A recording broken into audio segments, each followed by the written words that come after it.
And a good afternoon, ladies and gentlemen, and welcome to Prairie Meadows as we get set for our Sunday card of racing.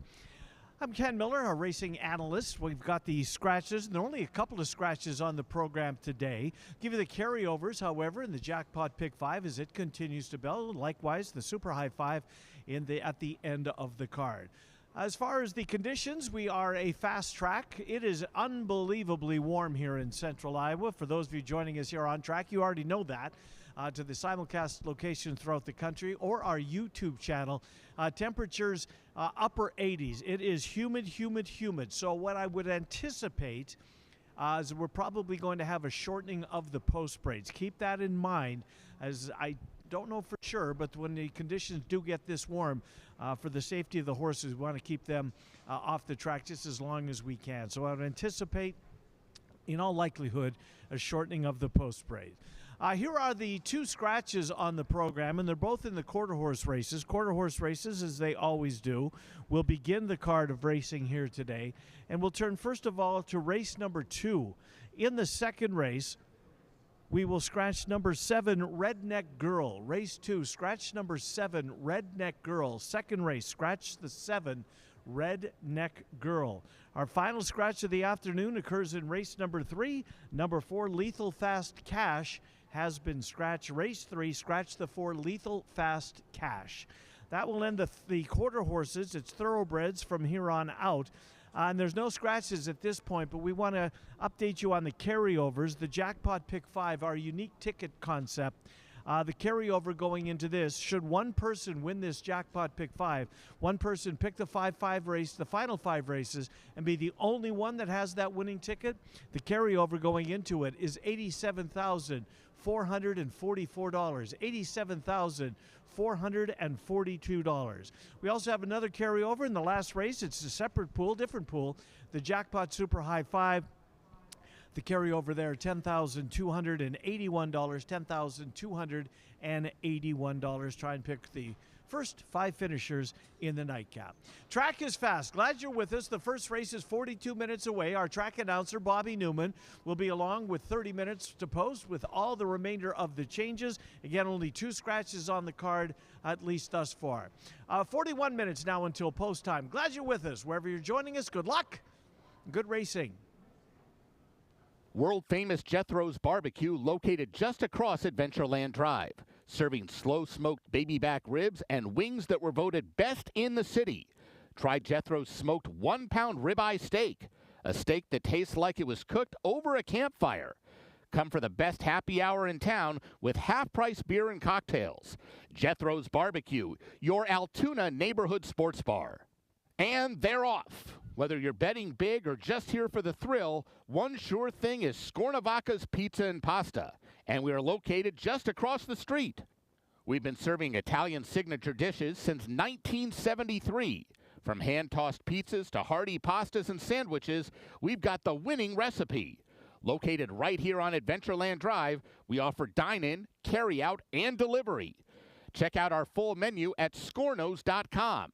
And here's a hot tip. Mention this ad and get $5 off your order to have the win at the wire. Whether it's the thrill of competition, a rewarding business venture, or a social outing with friends, many Iowans are drawn to horse racing each year. But did you know, horse racing is a key driver for our state's overall success. Here are 5 ways that horse racing is a win for Iowa's economy. From job creation to direct and indirect wages, horse racing has an enormous impact on the success of Iowa's economy, reaching nearly $200 million in total economic impact. In 2017, Iowa's ag and equine industry was one of the top 10 GDP-producing industries in the state, and the racehorse industry looks to contribute even higher economic growth in the coming years. Overall, the industry supports more than 2,961 jobs in the state of Iowa. And on average, one racehorse can employ upwards of 30 individuals to train and care for a horse over its lifetime. most Iowans are unaware of how many sectors of Iowa's economy are dependent on horse racing. For instance, a 10% decline in horse racing outputs would lead to a drop of $20.3 million in Iowa's economy. Since 2012, Iowa has seen a 35% increase in horse sales, and a recent study has revealed that horse sales are now ranked 11th in Iowa ag sales. As you can see, horse racing helps Iowa's economy win by a wide margin. Thank you to all Iowans for your continued support.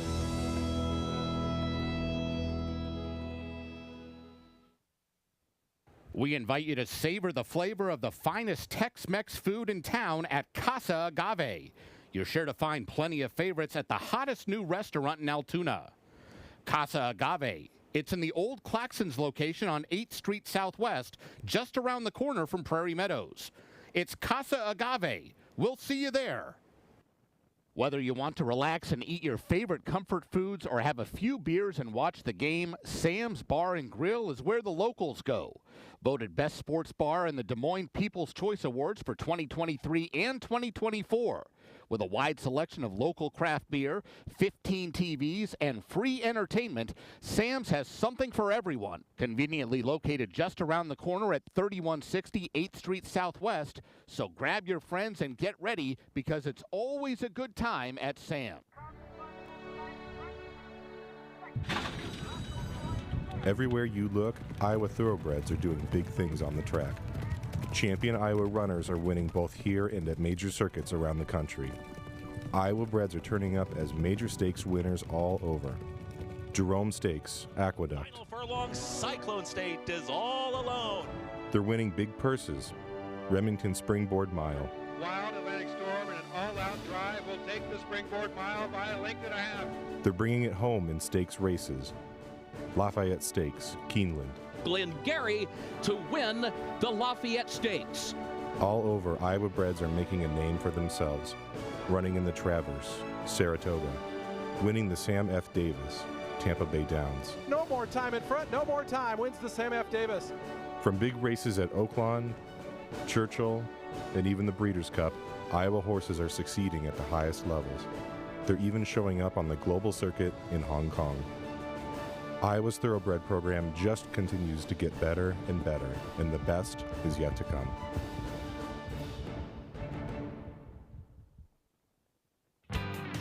Baseball is more than a sport. It's about the people you're with and the memories you made. And every summer, that tradition continues with the Iowa Cubs. Bring your family, bring your friends, and settle in for a night of baseball in downtown Des Moines. From the first pitch to the last out, there's something special about being together. Come watch future stars chase their dreams and be part of a tradition that never gets old. Explore ticket options at iowacubs.com. The American Quarter Horse Racing, live at Prairie Meadows, June 8th through September 26th.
Good afternoon, ladies and gentlemen, and welcome to Prairie Meadows.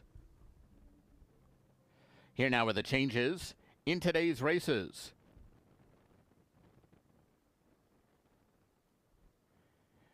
Conditions for racing today under partly cloudy skies. The track is fast. In today's first race, please note 2, Painted Ivory is a gelding and will race with a flipping halter. Overweights 4, Lil Special Wagon 1 over. 5, Streakin' Heart Attack 2 over. 6, Dahooch 1 over. And 7, Eagles Little Diva 3 pounds overweight. In the second race, 6, Flying Copycat carries 1 pound over. Scratch 7, Redneck Girl. Scratch 7, Redneck Girl from race 2. Third race, scratch 4, Lethal Fast Cash.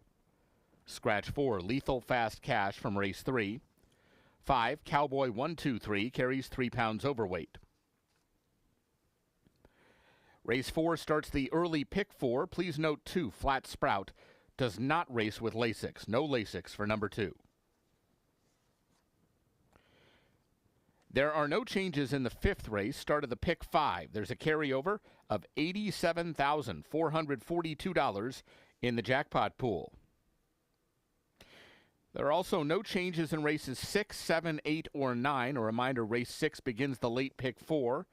And jumping forward to the 9th and final race on the card, race 9 offers super high 5 wagering. There's a carryover of $10,281 in the jackpot pool. Post time for the first race is 4 o'clock. A reminder, ladies and gentlemen, we have a special racing schedule next week here at Prairie Meadows.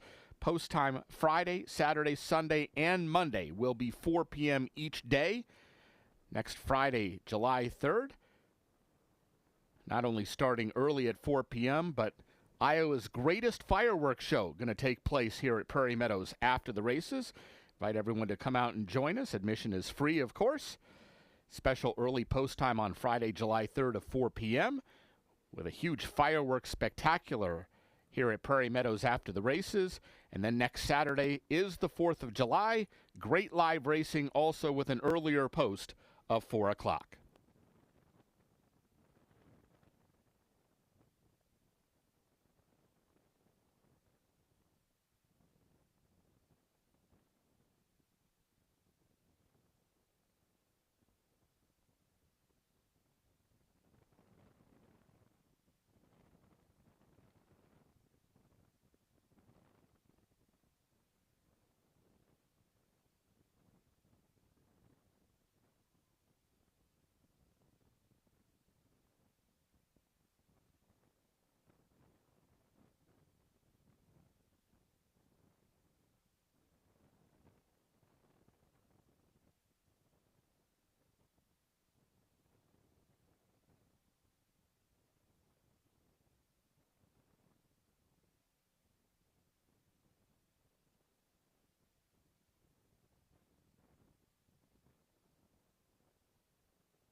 Hello, race fans, and welcome to Prairie Meadows.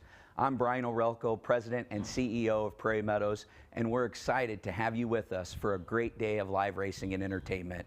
We're proud to be one of Iowa's premier entertainment destinations. We made history as the first racino in the nation, creating an industry model. Horse racing is where it all started for Prairie Meadows, and it remains at the heart of who we are, along with our strong commitment to charitable giving. We're a public nonprofit dedicated to supporting our community, our partners, and the future of racing. Enjoy great food and drinks in a family-friendly atmosphere, whether you're watching trackside, the clubhouse with panoramic views, or around the world. Welcome to Prairie Meadows, your favorite place to play. You may think it is, but this, it's not a race. It's more. It's a reminder to get out more, to take more photos with friends, to have more of those nights you never want to end. It's all the more reason to get all done up, and it's all back at Prairie Meadows. The party, the patio, the live racing. It starts May 2nd and runs all summer long.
All right, the field is in the paddock for race number 1. It's the first half of the daily double. Quarter horse pick 3 on our 3 quarter horse races starts right here for those of you who like to play the cues and like to play the pick 3. Starts right here. Only opportunity to bet a quarter horse pick 3. Many opportunities throughout the card, but this is the only one surrounding the quarter horses. And you are looking at the 3-5 favorite, Painted Ivory. This race is a 2-year-old maiden race, 250 yards. These horses carry a claiming price of $15,000. Painted Ivory, one start. Sam Houston ran a very nice race in a futurity trial, was 5th, beaten only a length and 3/4 for the win spot that day, was well backed, got away at 7-2, so they like the horse first time out. Fernando Manriquez is off to a good start at the meet. His horses are usually on or near the tote board. Painted Victory, first time Lasix, claiming price beside his name. A lot of reasons to get excited about Painted Ivory in today's opener. 3-5 presently on the board, down from the 7-5 morning line assignment. 3-5 on number 2, Painted Ivory. Moro Rodriguez will have the mount on the 2. There's the 6 horse, Dahooch. Christian Escada will be aboard. This horse has been at Remington Park for both of his starts, both of those $20,000 maiden company. Tyler Stein trains the 6 horse, Dahooch, in here. Dahooch debuted with a 3rd place finish. Got bet down to 5-1 in start number 2. Finished in 6th spot. Broke inwards. Probably lost some opportunity at that point at the break, but Dahooch picks up Christian Escada, start number 3. First start locally, Dahooch, the 6 horse, at 14-1. There's the 3 as we go back to that end of the paddock. This is Dax Eagle. Miguel Ramirez will ride for trainer Ed Hardy. Currently 12-1 on the board on Dax Eagle. Couple of starts at Remington. One start here, Maine Special Weight Company. Did get some action at the windows. Beat one horse home, fifth in a 6-horse field. But now drops down significantly from maiden special weight to maiden $15,000 claimers as Dax Eagle searches for his proper level. He's 12-1 on the board as he drops down, looking to score for trainer Ed Hardy. We're 13 minutes away from post time for race number 1. 13 minutes until post time. 250 yards. 2-year-old maidens in the opener. Only quarter horse race that will start a pick 3 right here. Race number 1. 50-cent minimum. As our pick 3s and pick 4s, which will join the wagering program once we get to the thoroughbreds. I'm speaking of the pick 4s and the remainder of the pick 3s. Both of those carry a 50-cent minimum. We're 12 minutes away from post time. 12 minutes until post for race number 1. Good luck in the opener.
Horses for the first race are coming onto the track. This race, quarter horses, 250 yards. 2 Painted Ivory is a gelding and will wear a flipping halter.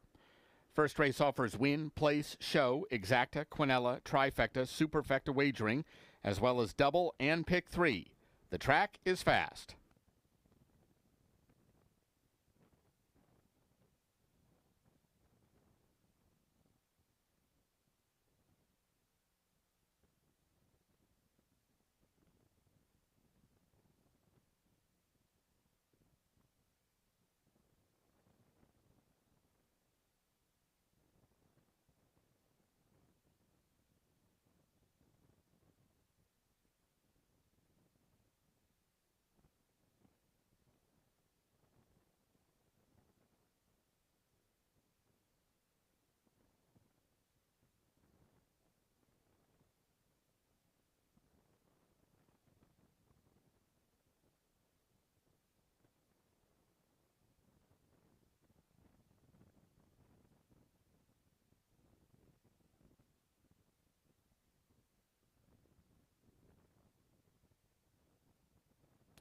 Here's the field for race 1.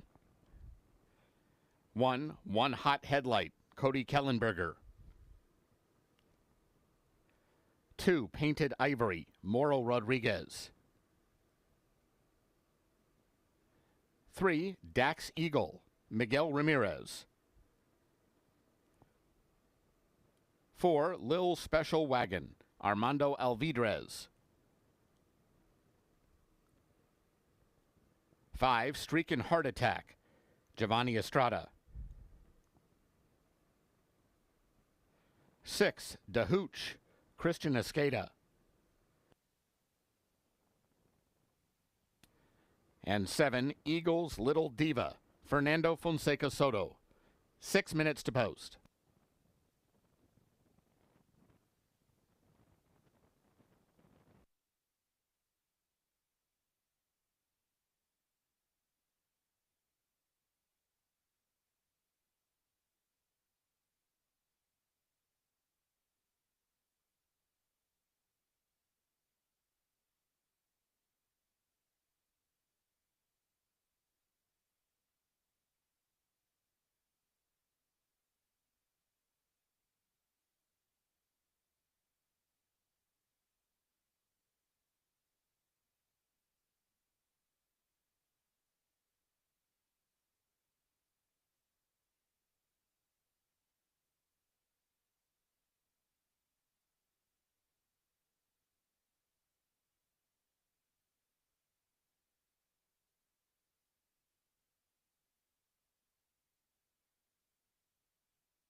We are less than 4 minutes away from race number 1, a field of 7 2-year-old maiden $15,000 claiming quarter horses set to line up in race number 1. We're 3 minutes away from post time. There's the one horse, One Hot Headlight. Cody Kellenberger will be aboard this one.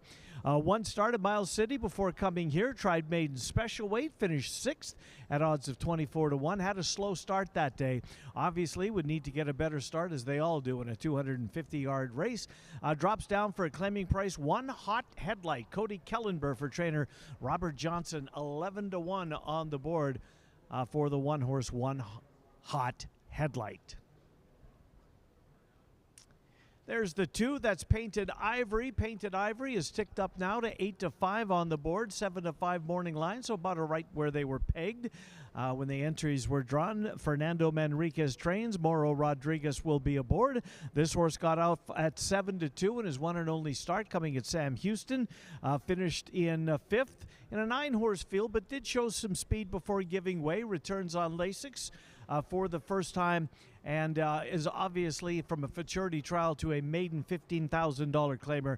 Probably some class relief involved as well. Now 3-2 on Painted Ivory, the 2-horse, with 2 minutes until post time. And finally, on the bottom of your screen there, that's the 4-horse. Little Special Wagon, a first-time starter. Yellow cap for Little Special Wagon. Alex Wessel trains. Armando Alvidrez has the mount on number 4, Little Special Wagon. Getting played for the debut. This 2-year-old filly has a couple of workouts. Nothing stands out, but we shall see if she's ready to go. She's getting played like she is. She's 7-2 on the board as she gets closer and closer to the first start of her career.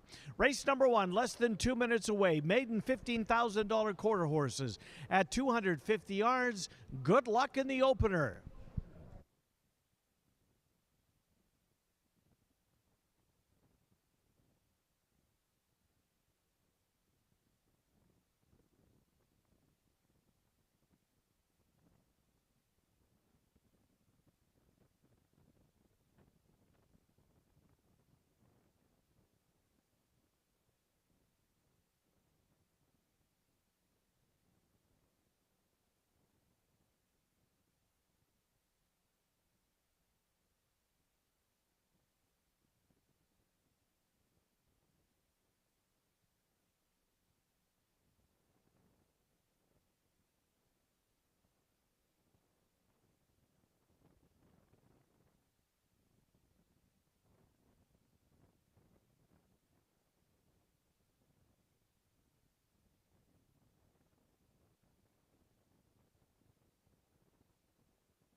Horses have reached the gate.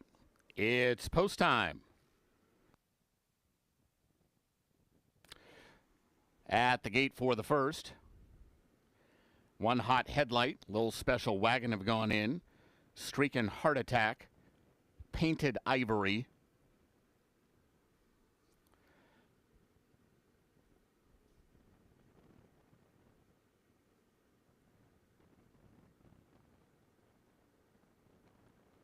Here's DeHooch with Dax Eagle, waiting on Eagle's Lil Diva.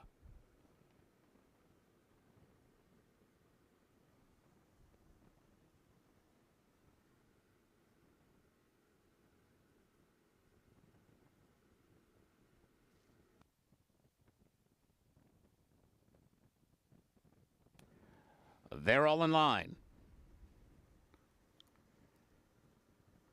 And they're off. Bad stumble from Dax Eagle.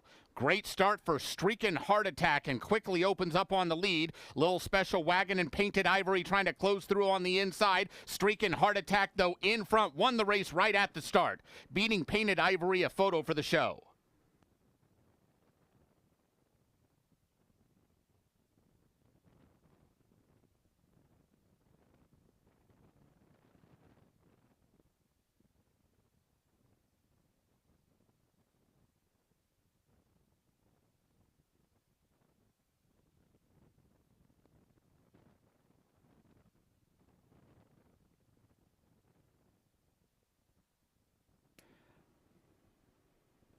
Unofficial winner 5, Streakin' Heart Attack.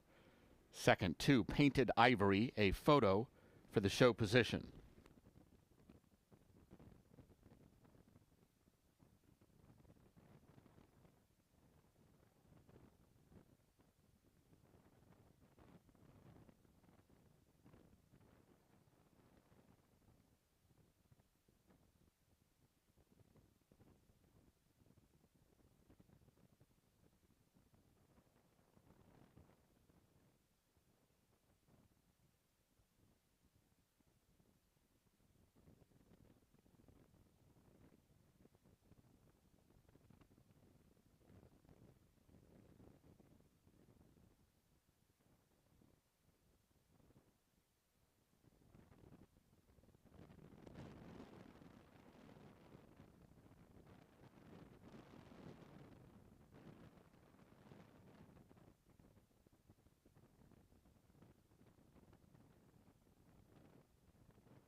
Photo shows 4, Lil Special Wagon finishing third. Fourth was number 3, Dax Eagle.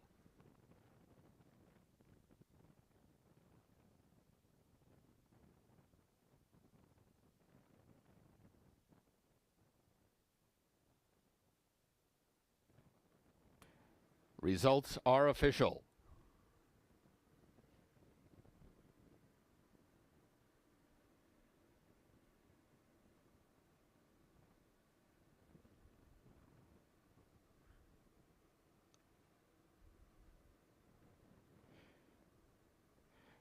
Returning toward the winner's circle is number 5, Streakin' Heart Attack. 2-year-old bay gelding by I Got Your Tack at a Streakin' Attack. He's owned by Brooke Michelle Crawford. Winning trainer is Rodrigo Covarrubias. The winning rider, Giovanni Estrada. Streakin' Heart Attack was bred in Kansas by Zach Stevenson.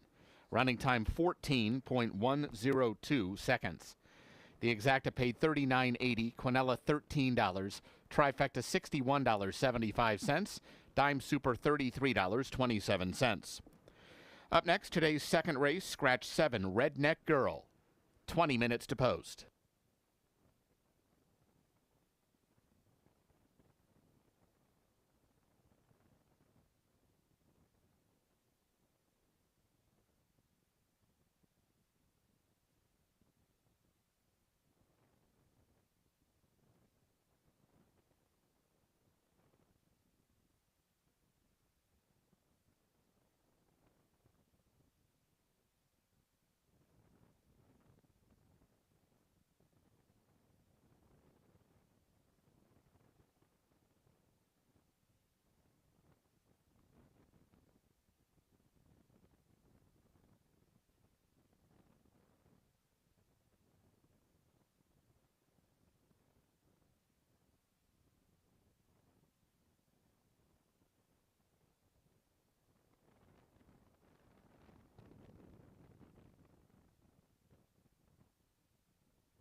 Second race is coming up in 13 minutes until post time. Horses are starting to arrive for race number 2. We've got ourselves a field of 6. Scratch the 7. Redneck Girl is out. Number 7, Redneck Girl, has been scratched from this race. Maiden quarter horses, 2-year-old fillies. In race number 2, there is the 5 horse. That was the morning line favorite, Surely Not Me. Surely Not Me tried a futurity trial last time out for Iowa Breds, was well backed at about 5-2. Broke out, lost all chance at that point, but prior to that at Remington, certainly had been knocking on the door. Finished on the board in both of those races. First time out, a third place finish. Second time out, a fourth place finish. Well backed for the Iowa debut, but did not qualify for that futurity. So she finds herself here in a maiden race with 2-year-old fillies, and she is 5-1 on the board. 5 horse, 5-1. Surely Not Me. Ryder Olmstead rides for Jason Olmstead. The 5 horse, Surely Not Me. That looks like the 6, perhaps. Hard to see the. That is the 6 horse, Flying Copycat. Tony Jones trains this one, also coming out of a futurity trial, as was the 5 horse, Flying Copycat. That was the lifetime debut. Steadied after the start, so compromised her opportunity in that day. This 2-year-old filly finished 5th in that day, despite the compromised start. Christian Escada will have the call for Tony Jones. Number 6, Flying Copycat, on the board right now at odds of 6-1. 6-1 on Flying Copycat. There's the 3. That's the other Tony Jones trained horse in here, and this is the horse that's getting all the action, at least so far. Armando Alvidrez will ride this first-time starter. Workouts, the first workout, certainly not bad. Second one was okay, but nothing to really jump up and down that this horse is ready to roll first time out. However, the tote board says that just the opposite, that she is ready to go first time out. Tony Jones off to a nice start at the meet as well, as he always saddles a lot of winners here. He's got 2 in here, the 6 horse Flying Copycat, and the horse you're looking at, the favorite, at odds of 3-5. Gold Flies Higher. First lifetime start for number 3, Gold Flies Higher, will debut with Lasix. Second race is coming up in 11 minutes. Horses, some of them still getting here. You saw the one not saddled up yet, so they'll have to get the saddle on. Jessa Delight and head to the track here. Once we get that all accomplished, we'll be on the track momentarily. Second race, 10 minutes away, 10 minutes until post time. Scratch number 7, Redneck Girl, the second of 3 quarter horse races. Good luck in race 2.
Horses for the second race are coming onto the track. This race, quarter horses, 300 yards, scratch 7, Redneck Girl.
Here's the field for race 2.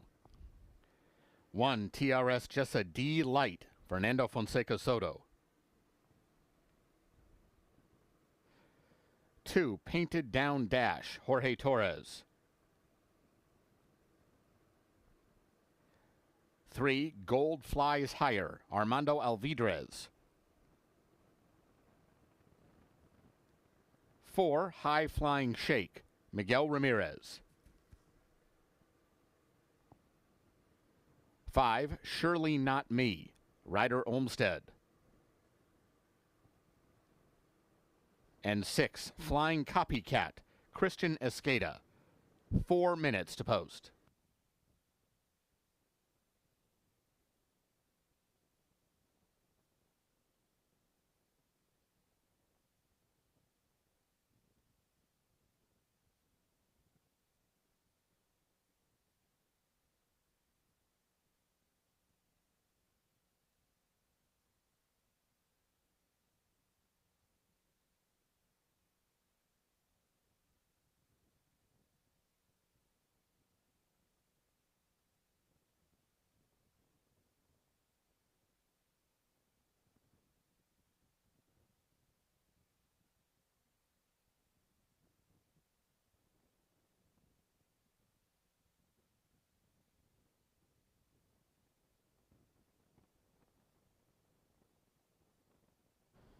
Less than 3 minutes until post time for race number 2. Less than 3 minutes to post. Field of 6 two-year-old maiden fillies, Iowa breds at 300 yards. There's the one horse, Jessa Delight. Jessa Delight, Fernando Fonseca Soto will ride the one. First start of this two-year-old filly's career. Alex Wessel trains for Vern Hamus. Draws the inside post position, did have a quick workout, 12 seconds flat on the 30th of May. Now only 2 horses worked the distance that day, but that workout would have stood the test, I would imagine, because that's pretty quick. You get around 12 into the upper 11s. That's moving. Jessa Delight, Fernando Fonseca Soto draws the inside post and is currently now 5-1 as that number almost cut in half. That's the 4 horse on the right-hand side of your screen. Number 4, High Flying Shake. Iowa, High Flying Shake. Miguel Ramirez will be aboard this one. Tried a futurity trial last time out. And finished in 5th. Wasn't fast enough to qualify for the final. Broke in, hopped at the start, so had a couple of trouble lines. A better start today might make High Flying Shake a player in here at currently 5-1 on the board. 5-1, Miguel Ramirez for Alex Wessels, the other Wessels trainee in this, the second race. There's the 5 horse, Surely Not Me, at the bottom of your screen. Surely Not Me is now the favorite at 3-2. Surely Not Me was the favorite when the morning line came out. Tried a futurity trial last time, also had trouble at the start, broke out, lost all chance. Ryder Olmsted was aboard and has been aboard for all 3 of the previous races for Surely Not Me. Now 7-5 on the board. All right, post time in a minute. We're going to be a little bit late kicking off race number 2 as the horses go through their warm-ups. Good luck in the upcoming second race.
Horses have reached the gate. It's post time.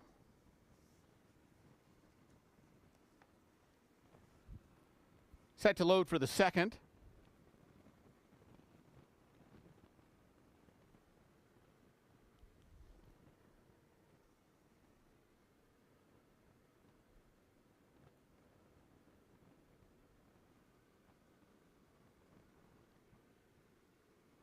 TRS Jessa D Light goes in with painted down dash.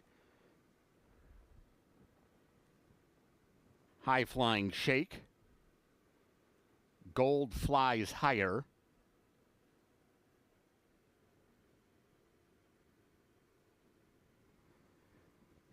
Surely Not Me has gone forward.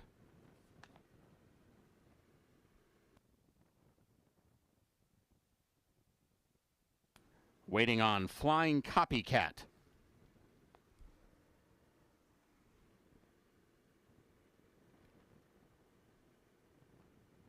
They're all in line. And they're off. Fast start for Surely Not Me and takes the lead at once. Newcomer Gold flies higher, means business though, and comes on through, and High Flying Shake between those two. It's Surely Not Me in front. High Flying Shake surging to the inside. High Flying Shake or Surely Not Me, far apart on the racetrack, but right together on the wire.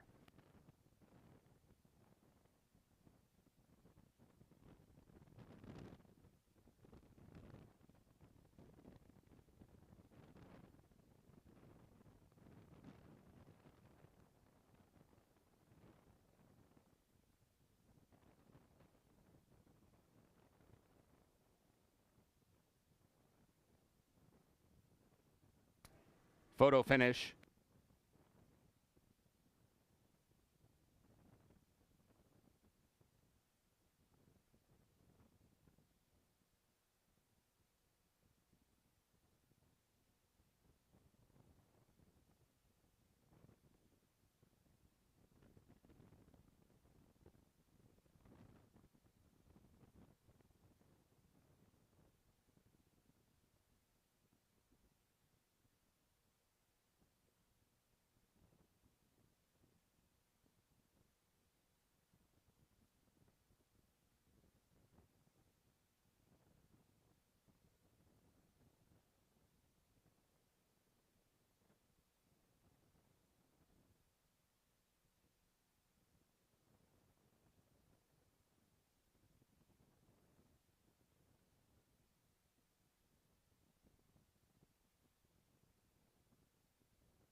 Photo shows the winner 4, High Flying Shake. Second 5, Surely Not Me. Third 3, Gold Flies Higher. Fourth 2, Painted Down Dash. Those results are now official.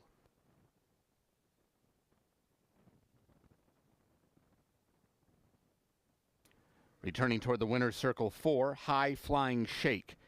2-year-old bay filly by Eagles Fly Higher at a favorite shake. She's owned by Thomas Fish. Winning trainer is Alex Wessels. Winning rider Miguel Ramirez. High Flying Shake was bred in Iowa by Darling Farms. Running time 16.428 seconds. The double paid $111. Exacta $25. Quinella $6.80. Trifecta $23. Dime Super $20.80. Up next, today's third race, scratch 4, Lethal Fast Cash. 20 minutes to post.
Race 3 coming up in 14 minutes. 14 minutes until post time. Final quarter horse race of the afternoon. Nice race, an allowance race. Entry-level allowance race or for non-winners of 4 races. And a nice field is assembled. We'll scratch the 4 Lethal Fast Cash. The 4-horse Lethal Fast Cash has come out, leaving us with a field of 6. 300 yards is the distance of today's third race. There's the 6-horse Revolutionary. Currently 2-1 on the board. Revolutionary will have Alfredo Triana Jr. in the irons again here today. Rode him last time at odds of 1-5. Got the job done by just under a length. Triana won 2 quarter horse races of the 3 yesterday. Revolutionary for Manuel Campos and Alfredo Triana looking to come right back. Big effort last time out. Cuts back in distance, 350 to 300, and is getting play at odds of 2-1. 2-1 on the board currently on Revolutionary. There's the 2-horse Hollywood. Hollywood making what will be her first start of the year and her first start at Prairie Meadows. After arriving from Canterbury, where this as a 2-year-old put together a pretty darn nice season. 3 wins and 6 starts for the Jason Olmsted trainee. Finished out the year Will Rogers Downs. First start of the year for this one has been working to the north of us at Canterbury and has been working very well in the mornings. Arrives with nice works for the 2026 debut. Hollywood for Jason Olmsted. Almando Elvidres has the call on the 2. And now the 7-horse, I'm a Jessa Diva. 6-1 presently. First Prairie Meadows start this year. Did make a couple of them last year. Has been campaigning this year at Miles City over in Montana. 2 starts there. Ran in a Derby trial. Finished second. Then came right back and won the Derby. So 2 starts, a win, and a second place finish. Earnings already up over $28,000 for I'm a Jessa Diva. Cody Kellenberger will ride for trainer Robert Johnson. I'm a Jessa Diva on the board right now at odds of 6-1. We're 12 minutes away from post time. Now 11 minutes until post time for race number 3, final quarter horse race of the day. Nice allowance race to bring the curtain down on the Sunday cues. 300 yards the distance. Scratch the 4 Lethal Fast Cash. Good luck in race 3.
Horses for the third race are coming onto the track. This race, quarter horses, 300 yards, scratch 4, Lethal Fast Cash.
Here's the field for race 3. 1, Just a Frenchy Girl, Ryder Olmsted. 2, Hollywood, Armando Alvidrez. 3, Deutsch, Miguel Ramirez.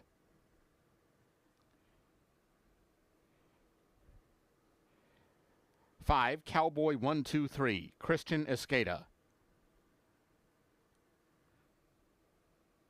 6, Revolutionary, Alfredo Triana Jr. And 7, I'm Just a Diva, Cody Kellenberger. 5 minutes to post.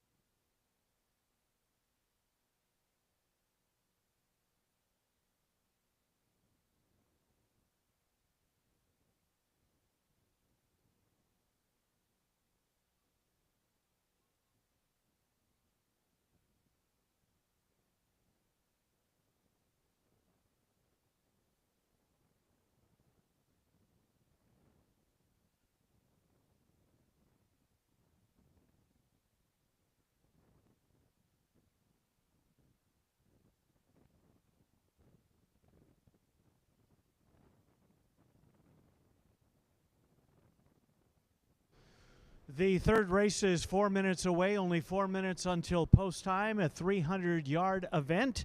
Scratch the 4, Lethal Fast Cash. The 4-horse has been scratched. Take a look at a couple of them in here. The one with the red cap, Just a Frenchy Girl, and the 2, Hollywood. The 2-horse leading the post spray. The horse in front, let's go there first of all. Just a Frenchy Girl, first start of the season at Prairie Meadows, has been racing at Remington Park. Tried a nice allowance race, tried a couple of nice allowance races down there. Finished 4th and 5th, only beaten by a length. Just a Frenchy Girl, 4 wins in 24 starts for the 1-horse, now a 5-year-old mare. Right behind her is number 2, Hollywood. Hollywood, first start of the 2026 campaign for this 3-year-old filly. She's been working very well up at Canterbury in Shakopee, Minnesota, suburb of Minneapolis. Hollywood, Armando Alvidro will have the mount on the 2, Hollywood. 9-2 on the board as we get set for her 2026 debut. 9-2 following a 5-1 1-horse, Just a Frenchy Girl. 3 minutes until post time now for race number 3. There's the 5 and the 6. Let's get a quick note on both of them. The 5, Cowboy 123, Christian Escada rides. Cowboy 123 wins one of every 3 races. How about that for consistency? First start of the year was not bad, finished in 4th in a 7-horse field, yielded late. Christian Escada picks up the mount on number 5, Cowboy 123, second start of the year for trainer Alex Wessels, and Cowboy 123 now the favorite at odds of 5-2. And moving into your screen, we'll go to the 6-horse, Revolutionary. Revolutionary on the right-hand side of your screen there, in the black cap. Revolutionary was the favorite for a lot of the betting when the betting windows open for this race. Now 4-1 on the board. Alfredo Triana Jr. has the mount on Revolutionary for Manuel Campos. Race 3, 2 minutes, final quarter horse race of the day. A nice allowance race to wrap things up. And then we begin the thoroughbreds coming up in race number 4. But race number 3, allowance race for quarter horses at 300 yards in 2 minutes. Good luck.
Horses have reached the gate.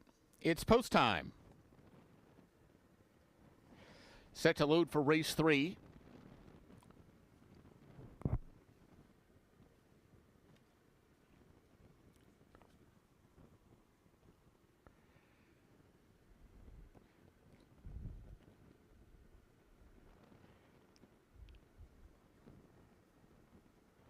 Just a Frenchy girl, the first one in. Here's Hollywood.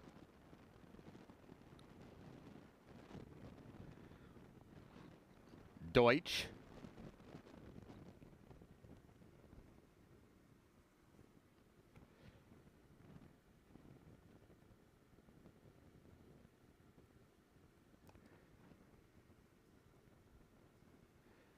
Cowboy 1, 2, 3.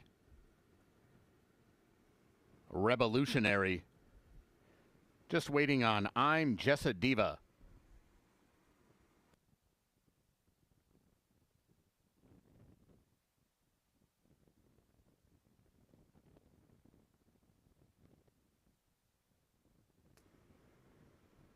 They're all in line. And they're off. And a good even start. Some crowding toward the inside, but just a Frenchy girl got out in front of it. Here comes Revolutionary chasing, getting tight between those two with Cowboy 1, 2, 3 trying to close in. Just a Frenchy girl, Revolutionary outside, and Cowboy 1, 2, 3 who surged through to join the photo on the line.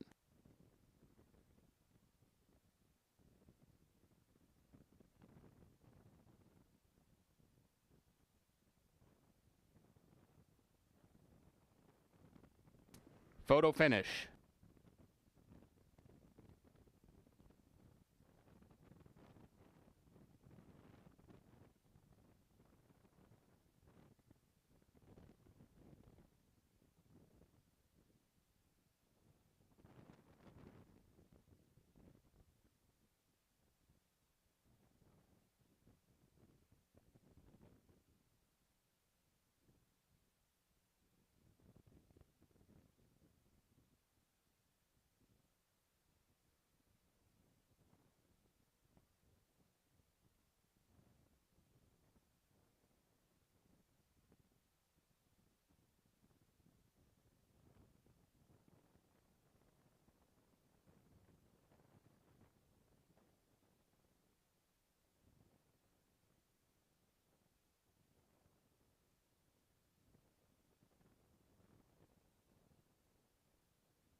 Photo shows the winner 1, Jess a Frenchy Girl. Second 5, Cowboy 1, 2, 3. Third 6, Revolutionary. Fourth 3, Deutsch.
Ladies and gentlemen, your attention, please. The objection sign is up on the tote board. There has been a rider's claim of foul. Jockey Miguel Ramirez, the rider of fourth place finisher number 3, Deutsch, has lodged an objection against the unofficial winner, jockey Ryder Olmsted, board number 1, Jessa Frenchy Girl, alleging interference through the race. Please hold all tickets. A rider's claim of foul, 3 against 1.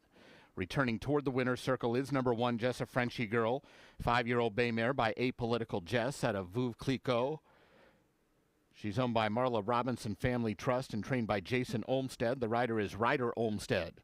Jessa Frenchy Girl was bred in Oklahoma by Kavanaugh Quarter Horses. Running time 15.851 seconds. Please hold all tickets.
Ladies and gentlemen, your attention, please. There has been a disqualification.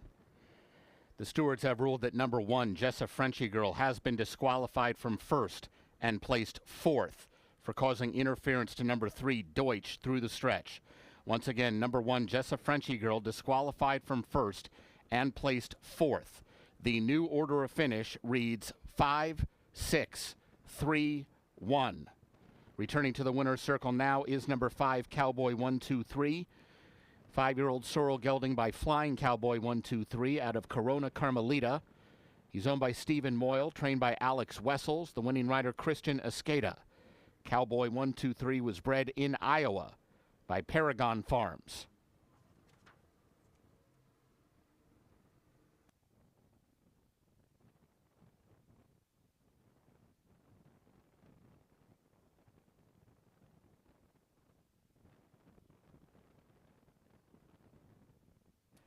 Results are official.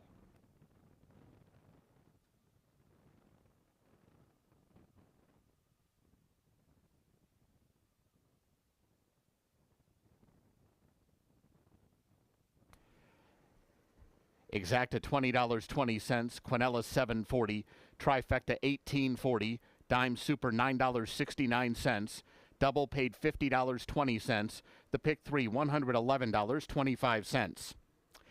Up next, today's fourth race, start of the thoroughbred races and start of the early Pick 4. Please note, 2, Flat Sprout does not race with Lasix. 17 minutes to post.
On to the thoroughbred portion of the afternoon / evening. Race number 4, our first thoroughbred race. Pick 4 opportunity begins here. Pick 3 as well, both with a 50-cent minimum. We're 12 minutes away from post time. A field of 6 Iowa bred maidens will go 6 furlongs in search of the first win of their career. There's number 6, Galvanizer. Galvanizer was the 7-5 morning line favorite, has crept up, now 7-2 on the board. Trainer Brandy Fett sends this one out. Glenn Corbett has the mount. 4 starts. He's hit the board, and each and every one of them dating back to that one last year. This year, 4th, a couple of second-place finishes, show speed in most of his races. We'll see if he can carry it a little further here today. Galvanizer for Brandy Fett and Prairie Meadows Hall of Fame jockey Glenn Corbett, the 7-2 choice right now on the board with 11 minutes until post time. There's the 2. That's Flat Sprout at 3-1. Flat Sprout, a couple of starts at Prairie Meadows this year, a handful, 4 of them last year. Debuts with Lasix for this start number 3 of the 2026 campaign. Both of those races, he's hit the board. A second-place finish last time out, a third-place finish the time before. Not getting much respect at the mutual windows in either one of those races. 83-1, start number 1 of the year, but then dropped to 20-1. Alberto Pusack has the mount. First time Lasix for Flat Sprout, the 2-horse at 5-2, and now the favorite on the board. And there is the 3, Added Time. Just one lifetime start for Added Time. This horse finished 3rd in the same race that Galvanizer is coming out of. Again, horses normally make the biggest improvement in their career between the first start of their lives and start number 2. So we'll see if this is the case for Added Time. Second start of a career for the Tom Wellington trainee. And now Added Time is the co-favorite with the outside horse Galvanizer. They ran together last time. Galvanizer was beaten 2 lengths. Added Time was beaten 4 1/4 lengths. We'll see if they can narrow that gap, or perhaps, well, who knows, one of them runs away. But they're both 5-2 on the board right now. We are 10 minutes away from post time. 10 minutes until post time for race number 4. Pick 3, pick 4, both with 50-cent minimums. Jockeys are out on the walking ring, as you can see. Horses will join them momentarily, and then off to the track. The 4th race is coming up in less than 10 minutes.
Horses for the fourth race are coming onto the track.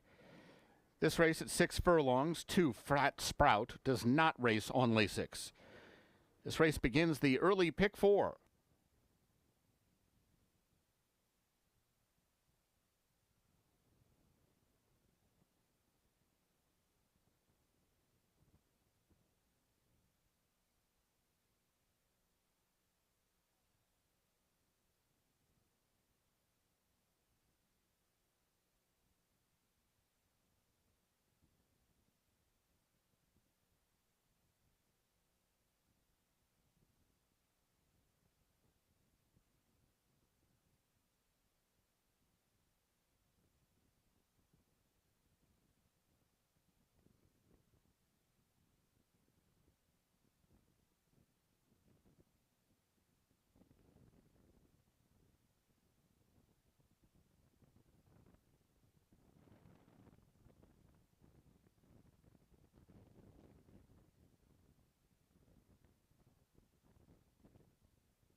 Here's the field for the fourth. 1 Tough Tommy, Alex Berzer. 2 Flat Sprout, Alberto Pusac. 3 Added Time, Orlando Mojica.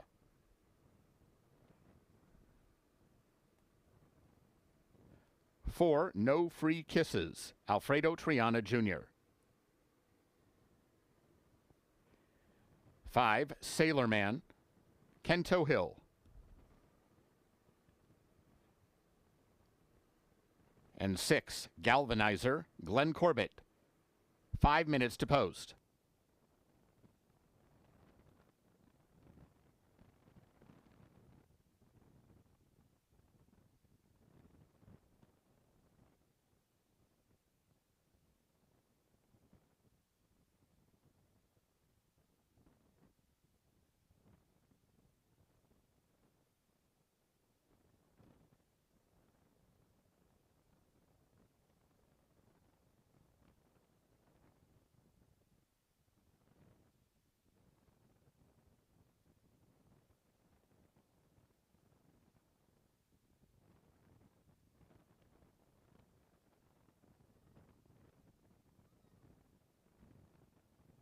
Hello, hello, hello.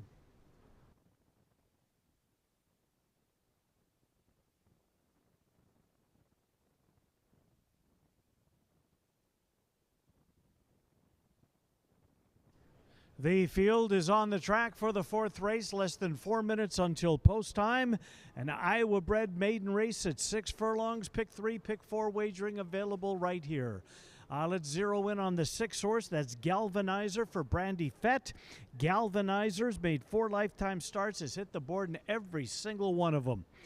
This year, 3 of those starts took place, a 4th and a couple of second place finishes. Knocking on the door, Galvanizer. Glenn Corbett stays aboard the 6 horse Galvanizer, currently 2-1 on the board.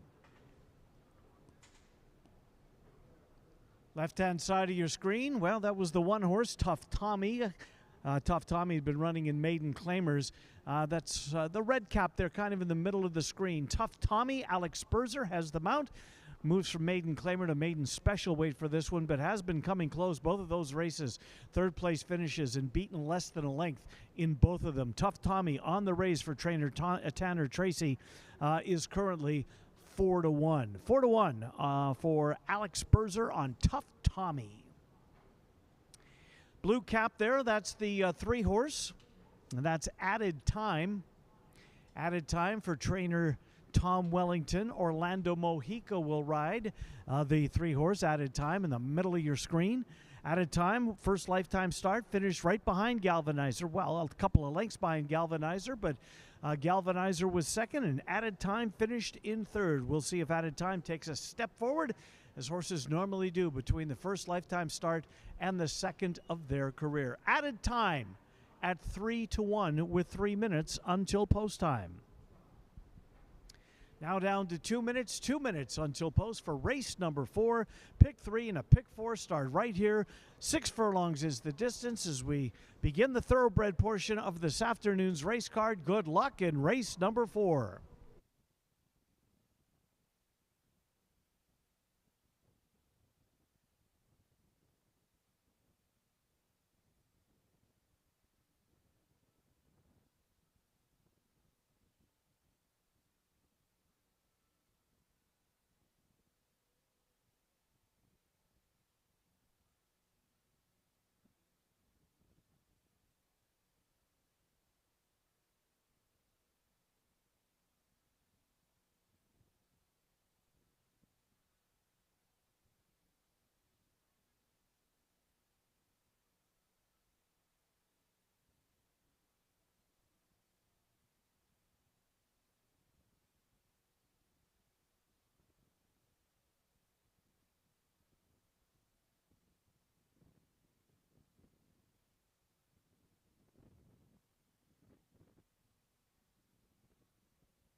Horses have reached the gate. It's post time.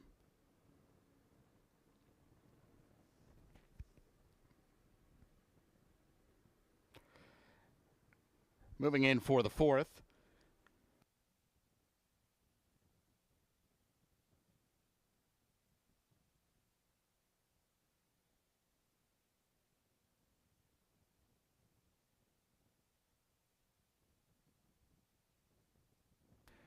Tough Tommy is in. Here's Flat Sprout. Added Time.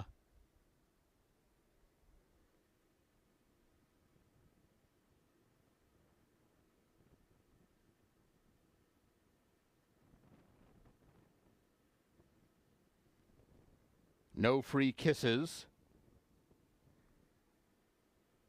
Sailor Man.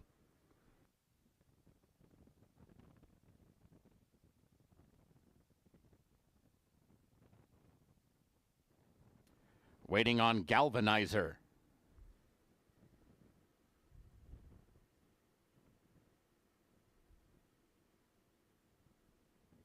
They're all in line. And they're off. Pretty even start. Tough Tommy from the inside, one of the ones showing speed, but Sailor Man now going to come on through to take over the running. And Flat Sprout's going to run with him on the front end. Tough Tommy's in the 3rd spot, just inside of Galvanizer, who now takes 3rd, and just about a length and a half off the lead. Added Time is near the back of the pack after breaking a beat slow. No Free Kisses just to his outside at the half-mile pole. Sailor Man outside, Flat Sprout inside, and Galvanizer trying to join the party 3 wide as they move into the far turn. Tough Tommy is watching the front runners in 4th, now about 3 lengths off the lead. No Free Kisses trying to get involved from the back of the pack, and Added Time is now the trailer as they move toward the final quarter mile. Sailor Man between runners. He is flanked by Flat Sprout inside and Galvanizer outside, who's now a length away once again as they arrive at the top of the stretch. Flat Sprout to the inside of Sailor Man. Tough Tommy is now the new attacker, and here he comes down the stand side. He's got to get to Flat Sprout, and Tough Tommy is closing with Alex Berzer. Tough Tommy up and by at the 16th pole to get the lead, and he'll win it going away. Tough Tommy, too good. Flat Sprout went well, but he was second best, and Sailor Man and No Free Kisses.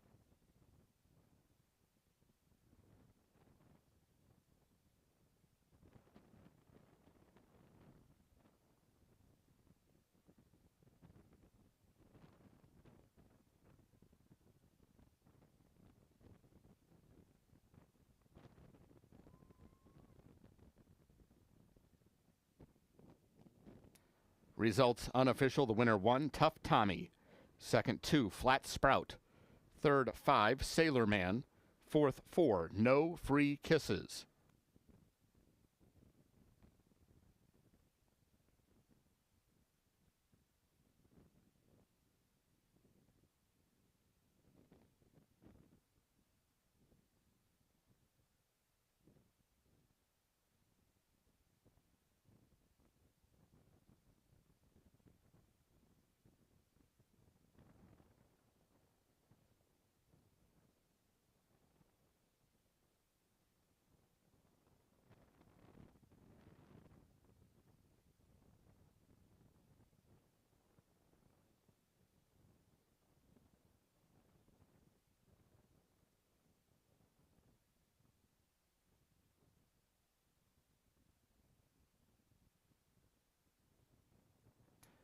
Results are official. Returning toward the winner's circle 1, Tough Tommy. 3-year-old dark bay or brown gelding by Tom's d'Etat out of Chovala. He's owned by Black Oak Farm, Parenza Farms, and Mark Dietering. Winning trainer is Tanner Tracy, and the winning rider Alex Berzer. Tough Tommy was bred in Iowa by Mark Dietering. Running time was 1:11.4. The Exacta paid $47.80, Quinella $16.80, Trifecta $45.60, Dime Super $29.74. Up next, today's 5th race, no program changes. Race 5 starts the pick 5. There's a carryover of $87,442 in the jackpot pool. 21 minutes to post.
Ladies and gentlemen, the bell you just heard ringing means the connections of number 1 Tough Tommy donated a minimum of $50 to Hope After Racing Thoroughbreds, the organization dedicated to helping Prairie Meadows raced horses find forever homes and second careers after their racing careers are over. Thanks again to the connections of Tough Tommy for bringing awareness to thoroughbred aftercare.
Fifth race now 13 minutes away, 13 minutes until post time for race number 5.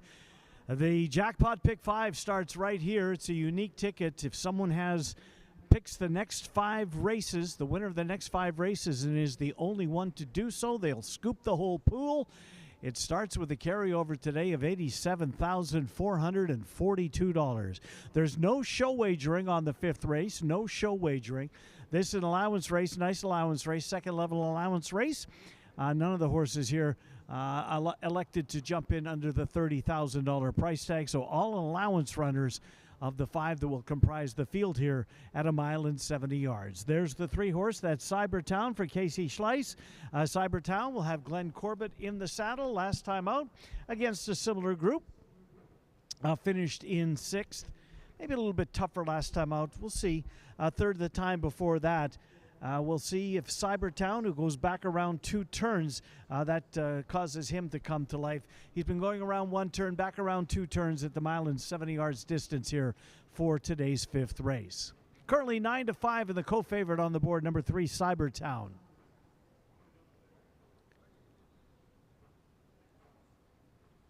There's the 2 horse, Brahms Image, or Alex Berzer. Berzer has a win on the program already. Just won the previous race with the maiden, Tough Tommy, as they pulled away through the stretch. The 2 horse, Brahms Image, for trainer Dwayne Loy, is off to a terrific start at the meet. 4 starts this year, does have a win. That win coming back at Oaklawn. 1 Prairie Meadows start, got off at 4-5 against a $10,000 starter group. Finished in 3rd. Tries to better that performance here today. Certainly was a nice start for the first one of the Prairie Meadows campaign. But look, this horse made 28 starts, 15 of those, or more than half of them, he's finished in the trifecta, either finishing 1st, 2nd, or 3rd. Brahms Image for trainer Dwayne Loy. Alex Berzer trying to go back-to-back as he won race number 4. And there is the 4. That's Happy Strike. Happy Strike tried the Jim Rasmussen stake a couple of weeks ago, finished in 3rd behind Cornishman and Woodcourt. Cornishman expected to partake in not next weekend, but the following week when the Festival of Racing returns to Prairie Meadows for our Friday and Saturday cards, highlighted by the signature race at Prairie Meadows, the Cornhusker Handicap. And Cornishman won that race last year. He prepped in the Jim Rasmussen with a nice win, and in that race, Happy Strike finished 3rd behind Cornishman and Woodcourt. So certainly no disgrace there whatsoever. Another of the Dwayne Loy trainees in today's 5th race. We're 10 minutes away from post time, 10 minutes until post time for the 5th race. Jackpot Pick 5 starts right here. The carryover going into it, $87,442. Good luck in the 5th race, a field of 5 at 1 mile and 70 yards. And if you're braving the elements outside on the apron, you want to see the start of a thoroughbred race, doesn't get much closer than this one, as the gate will be parked just adjacent to the winner's circle for the start of race number 5. Good luck in the 5th.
Horses for the 5th race are coming onto the track.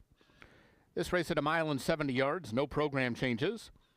This race starts the pick 5 today. There's a carryover of $87,442 in the jackpot pool.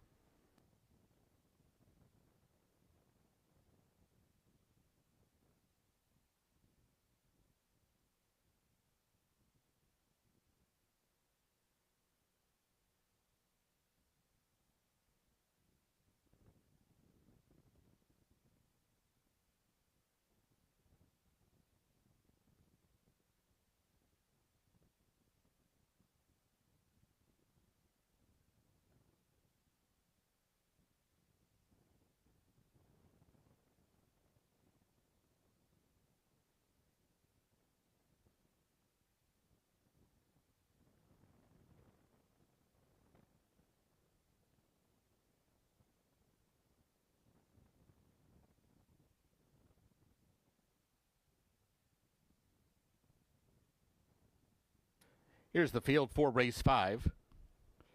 1 Zatara, Orlando Mojica. 2 Brahms Image, Alex Berzer. 3 Cybertown, Glenn Corbett.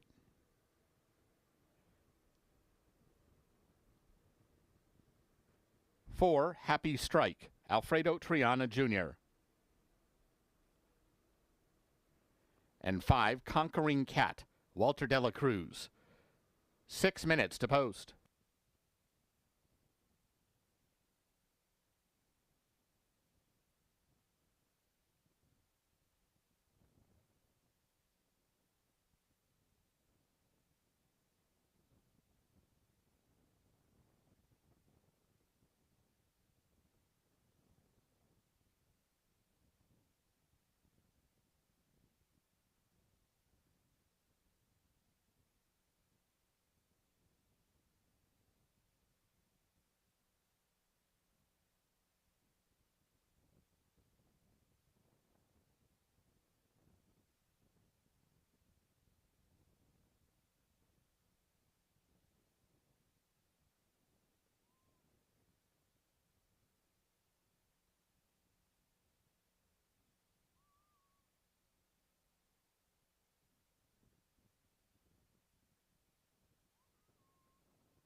Race 5 in 5 minutes. 5 minutes until post time for the 5th race. Jackpot pick 5 starting here.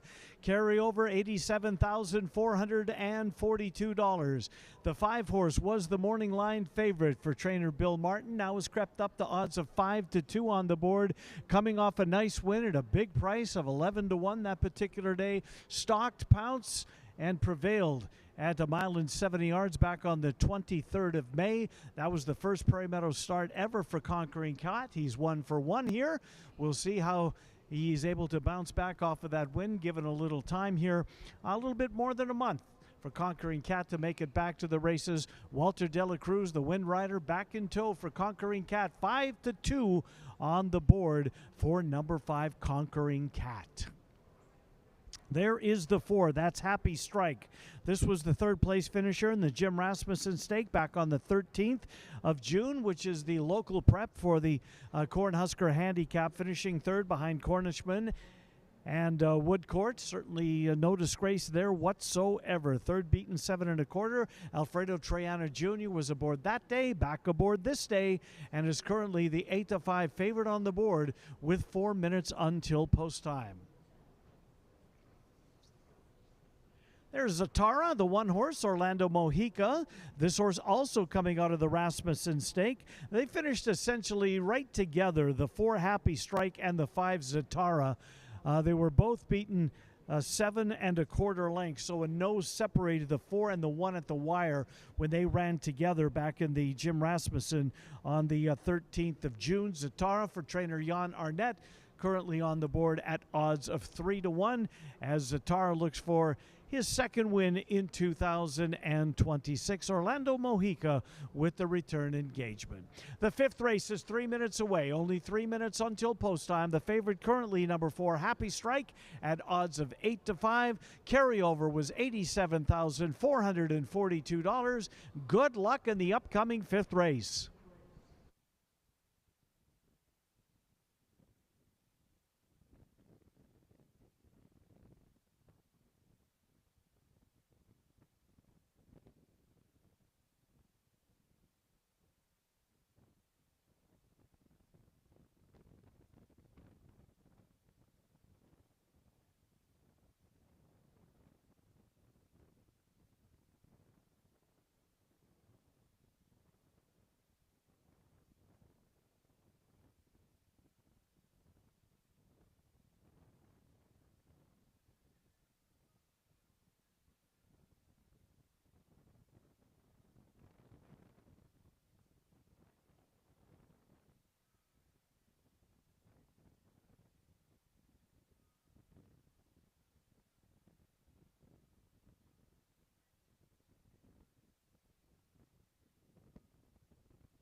Horses have reached the gate.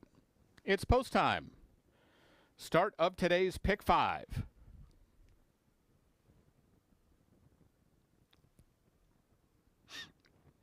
Zatara goes in. Here's Brahms Image.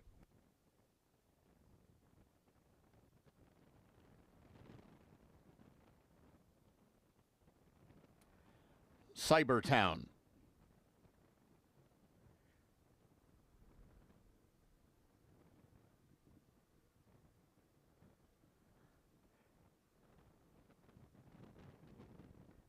Happy Strike. Waiting for Conquering Cat.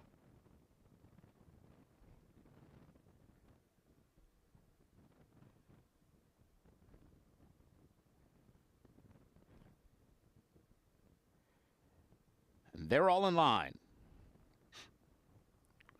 And they're off. Good even start. And Brahms Image takes the lead at once. Conquering Cat going to flank him with 1 lap to go. Zatara comes out in the 3rd spot, just to the inside of Happy Strike. And Cybertown is last of the 5 as they make their way into the clubhouse turn. And it's Brahms Image showing the way with just very mild pressure from Conquering Cat. He's a length back as they wheel through the opening quarter mile. Zatara saves ground in 3rd and 3 lengths off the lead. Happy Strike is just outside of him. And Cybertown still with the best view of the field, now with 6 lengths to make up as they move on to the backstretch run. And it's Brahms Image showing the way for Alex Berzer. Brahms Image just in front. Conquering Cat getting a little closer for Walter Dela Cruz. Now the top 2 just separated by a head as they move up the backstretch run. Zatara is packed in 3rd. He's going to need some racing room, covered up by Happy Strike. And now Cybertown is drawn to within about 3.5 lengths of the leaders as they're inside the final half mile, and they are very tightly packed. It is wide open going to the far turn. Brahms Image joined by Conquering Cat and Happy Strike, 3 across the track as they all step on the gas and try to get away from one another. Conquering Cat, and Happy Strike kick on, and suddenly Brahms Image threw out the anchor. Coming to the top of the stretch, it's Conquering Cat inside, Happy Strike outside, and these two just just brushed as they made the swing for home, and they're well clear of everybody else. Whip out on both Happy Strike and Conquering Cat. Happy Strike outside, and Alfredo Triana Jr. now putting ahead in front. Conquering Cat now back to second, well clear of everybody else. It is Happy Strike as they come down to the line, and Happy Strike will grind out the win. 3/4 of a length from Conquering Cat, tight for third between Zatara and Cybertown.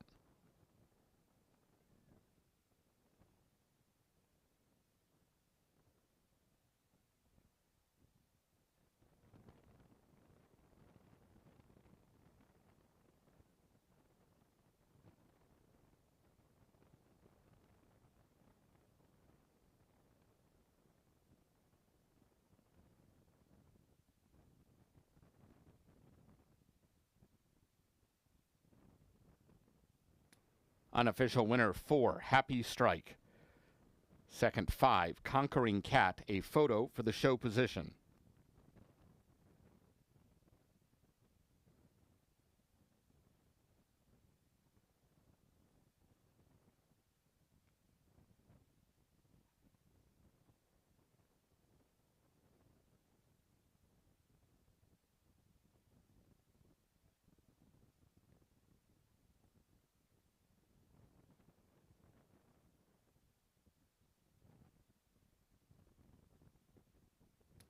Photo shows 1, Zatara finishing third.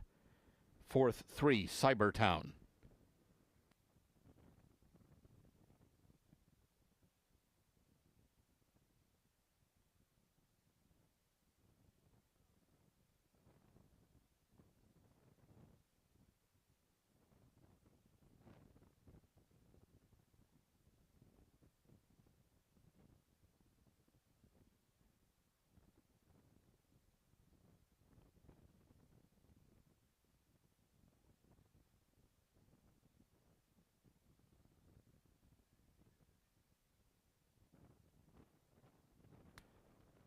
Results are official. Returning toward the winner's circle, 4, Happy Strike. 5-year-old bay gelding by Run Happy out of Hone Inn. He's owned and trained by Dwayne Loy. The winning rider, Alfredo Triana Jr. Happy Strike was bred in Kentucky by Watts Humphrey Jr. The Exacta paid $6.80, Quinella $4.20, Trifecta $3.55, Dime Super 93 cents. The double paid $31.80. Up next, today's 6th race, start of the late pick 4. No program changes. 21 minutes to post.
Our thanks to the connections of Happy Strike for donating to Thoroughbred Aftercare.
Ladies and gentlemen, running time for the fifth race, 1 minute 43.30 seconds, hand timed.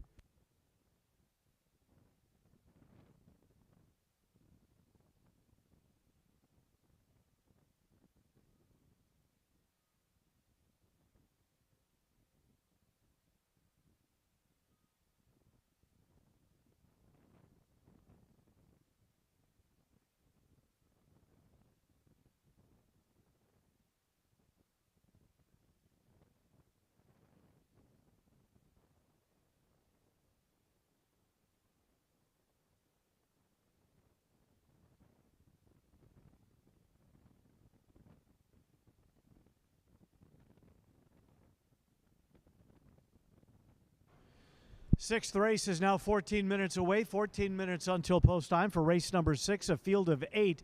This is a $5,000 claimer for horses that have not won 2 races in the last 4 months.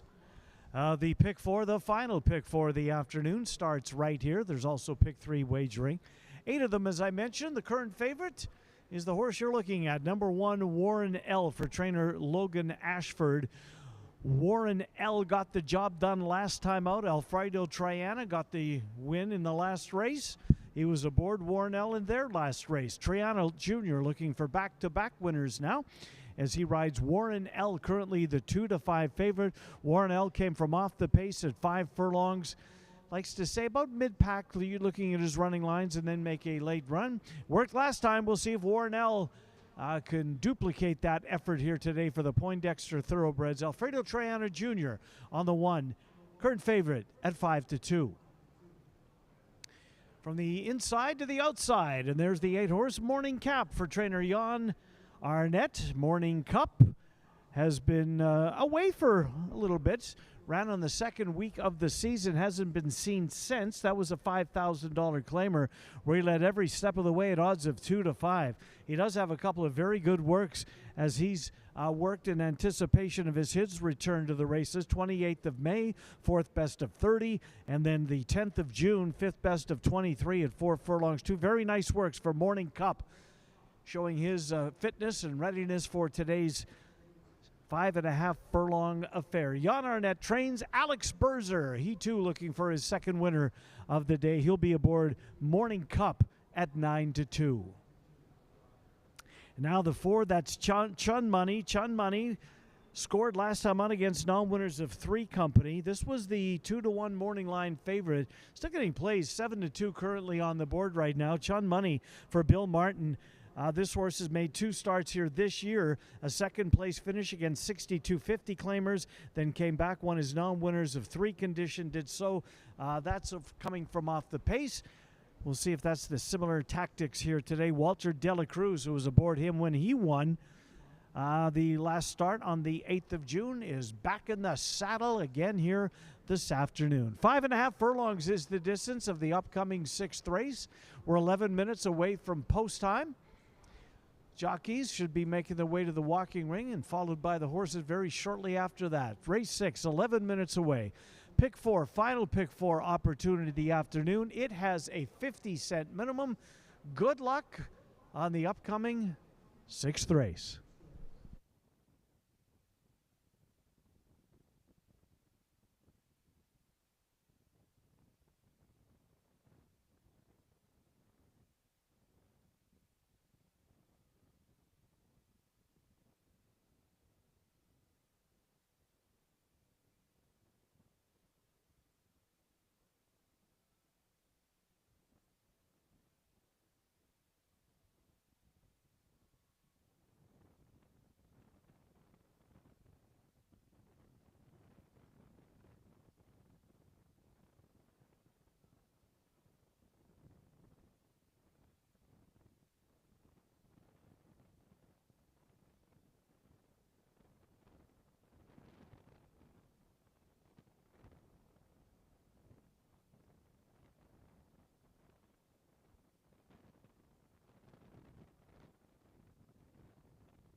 Horses for the 8th race are coming, or rather the 6th race, are coming onto the track.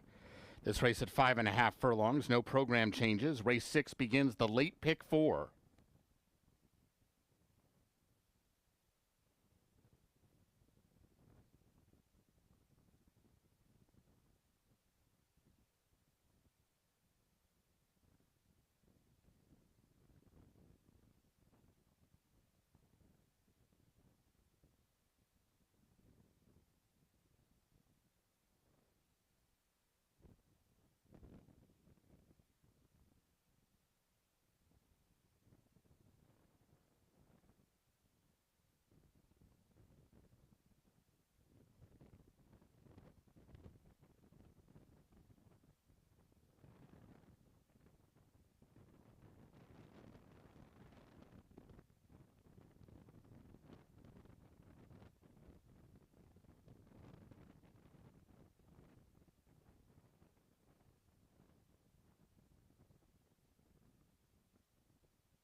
Here's the field for race 6.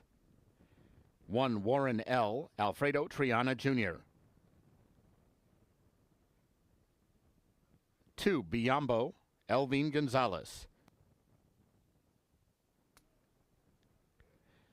3, Lucky Secret, Orlando Mojica. 4, Chun Money, Walter de la Cruz.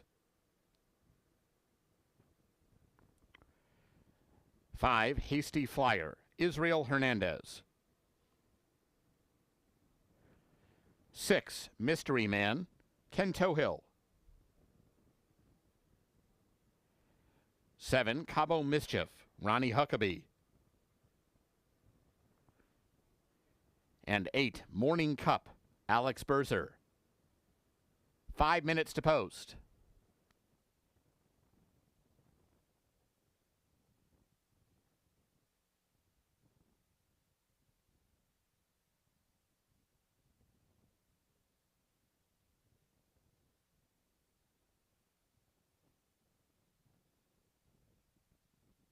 Fields on the track for race number 6.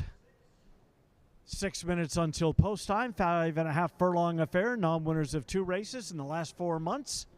And a field of 8. And there is the favorite, Warren L. 2-1 on the board for Warren L. Coming off a winning effort at odds of 7-5 last time out. Alfredo Triana Jr. guided this one to victory. Pulled clear in the final 16th of a mile to get the win. Logan Ashford trains. That race was at 5 furlongs. Gets an extra 16th of a mile today to stretch out a little bit here. Warren L. as he goes for back-to-back wins. And what would be win number 6 in just 24 races for Warren L., a 6-year-old Iowa bred.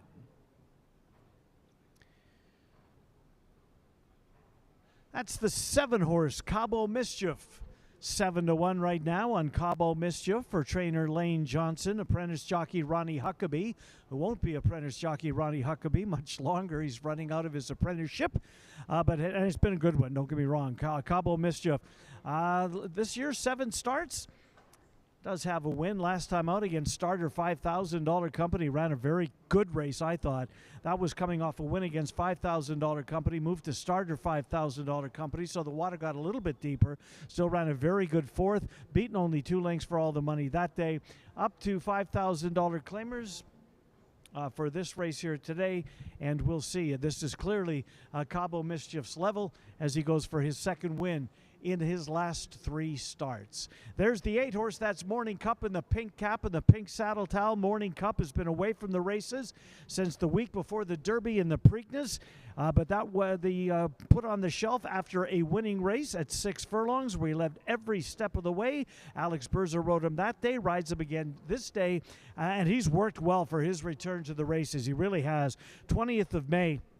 4th best of 30 at 4 furlongs, then followed that up on June the 10th.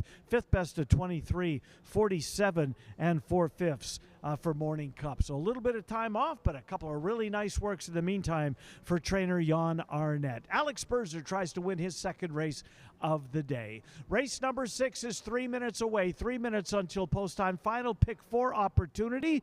For those of you who like to pick 4, this is the last one today. It's got a 50-cent minimum. 5.5 furlongs is the distance. A field of 8, 5,000 claimers. Good luck.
Horses have reached the gate. It's post time. Set to load for the 6th.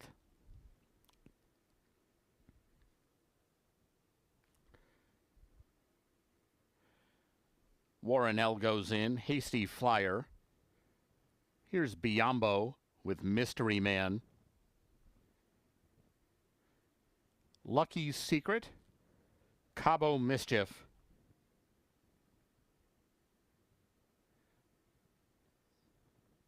Chun Money.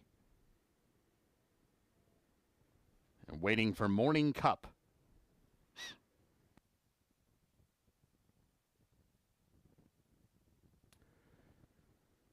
They're all in line. And they're off. Cabo Mischief, one of the ones showing speed. Now here comes Mystery Man from between runners, and Hasty Flyer's going with him. Mystery Man, Hasty Flyer, 1-2. Morning Cup moves up the extreme outside. Cabo Mischief is a close-up fourth, just 2 lengths off the pace.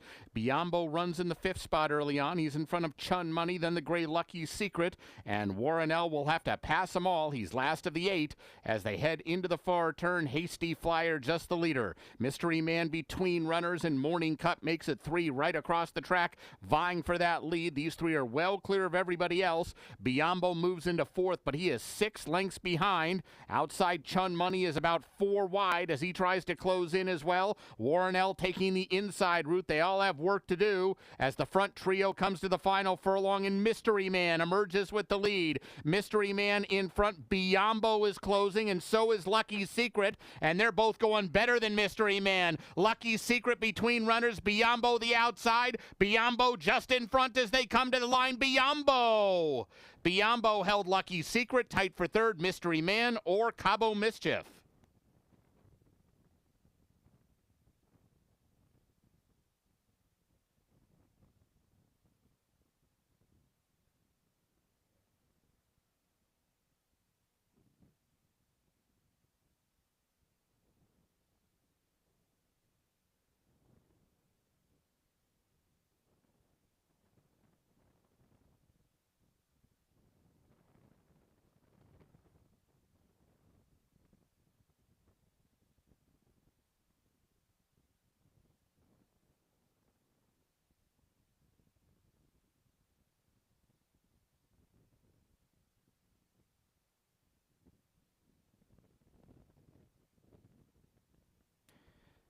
Unofficial winner 2, Biombo.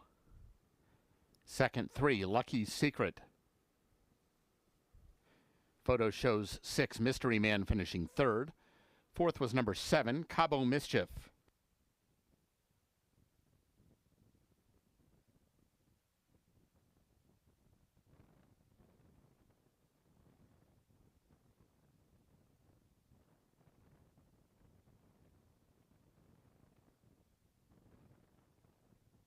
Returning toward the winner's circle, 2, Biombo. 5-year-old bay gelding by Lots of Mischief out of Miss Mumba. He's owned by Poindexter Thoroughbreds. Winning trainer is Kevin Eichelberry, and the winning rider, Elvine Gonzalez. Biombo was bred in Arizona by Pam Eichelberry. Running time 1:05 and 1.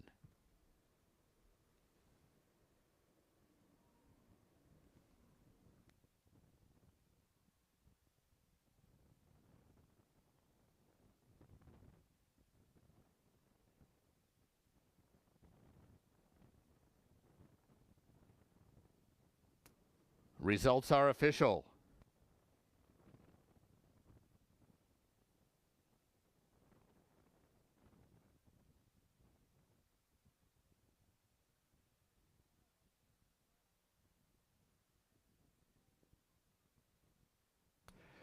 Exacta $424.40. The Quinella $169.20.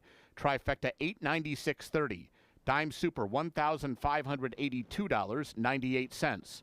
Double paid $40.80. Pick 3 $63.35. Up next, today's 7th race. No changes. 21 minutes to post.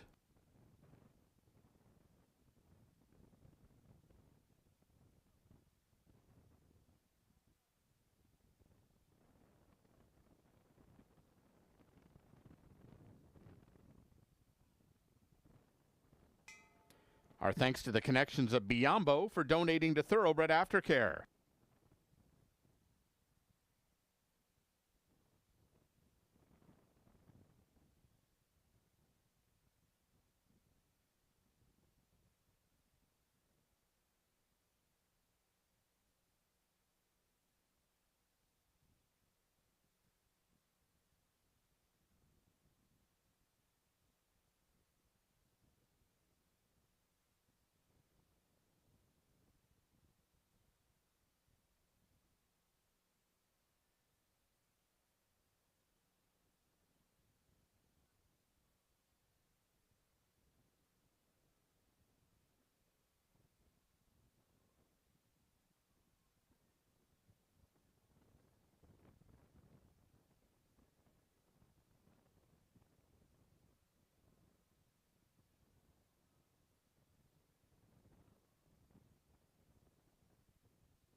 Seventh race is 14 minutes away, 14 minutes until post time for race number 7.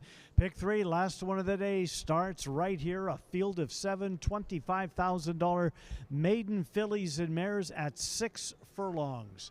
The favorite, we'll get to that in a minute, but we're going to start now with the one horse. That's Miss Bowring. Miss Bowring, Alberto Pusac has the mount on Miss Bowring, who takes another drop down. Has been trying to find the level, tried 12,500, then maiden special weight, where she did not go well, searching for a level for Jose Ibarra. The one horse on the board, Miss Bowring, at odds of 13-1. There's the 5 horse, that's Call Me Breeze. Call Me Breeze will be making the first start of her career for trainer Casey Schleis. This horse has worked well. Last workout, bullet workout, a 5 furlong move in 1 minute and 2/5, best of 8 to work the distance on the morning of June the 15th. Ronnie Huckabee has the mount on Call Me Breeze. First-time starter Call Me Breeze on the board at odds of 8-1. Now the 2, Street Twirl for Logan Ashford. Logan Ashford Street Twirl tried maiden special weight when last seen on the 17th of May at odds of 4-5. Fought for the lead, took the lead, but gave up the lead in the stretch, tiring to finish 4th. Beaten by 8.5 lengths from maiden special weight down to maiden 25,000 for today's race. We'll see if Street Twirl has found her level as she drops down looking to score. 7th race is 12 minutes away. The favorite is another first-time starter all the way on the end for trainer Dwayne Loy, who's got a win on the card. Daisy If You Do, a first-timer. Walter Dela Cruz has the mount on the first-timer. Hopefully we'll get a look at her on the post-parade or after the post-parade as they warm up for race number 7. That'll be the final pick 3 opportunity of the day. Race 7 coming up in 12 minutes. 6 furlongs is the distance. Maiden fillies and mares. Good luck.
Horses for the 7th race are coming onto the track. This race at 6 furlongs, no program changes.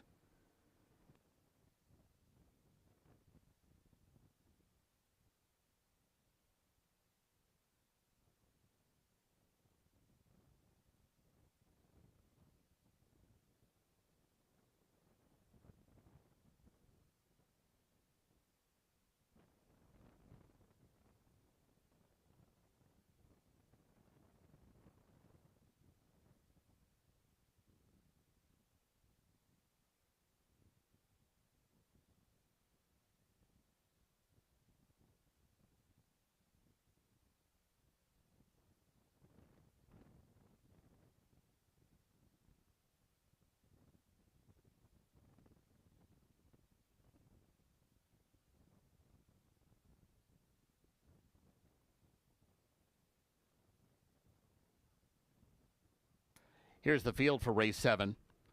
1 Miss Bowring, Alberto Pusac. 2 Street Twirl, Alex Berzer. 3 Avery County, Elvine Gonzalez. 4 Storming Sally, Alfredo Triana Jr. 5 Call Me Breeze, Ronnie Huckabee. 6 Truly Authentic, Orlando Mojica. And 7 Daisy If You Do, Walter de la Cruz. 4 minutes to post.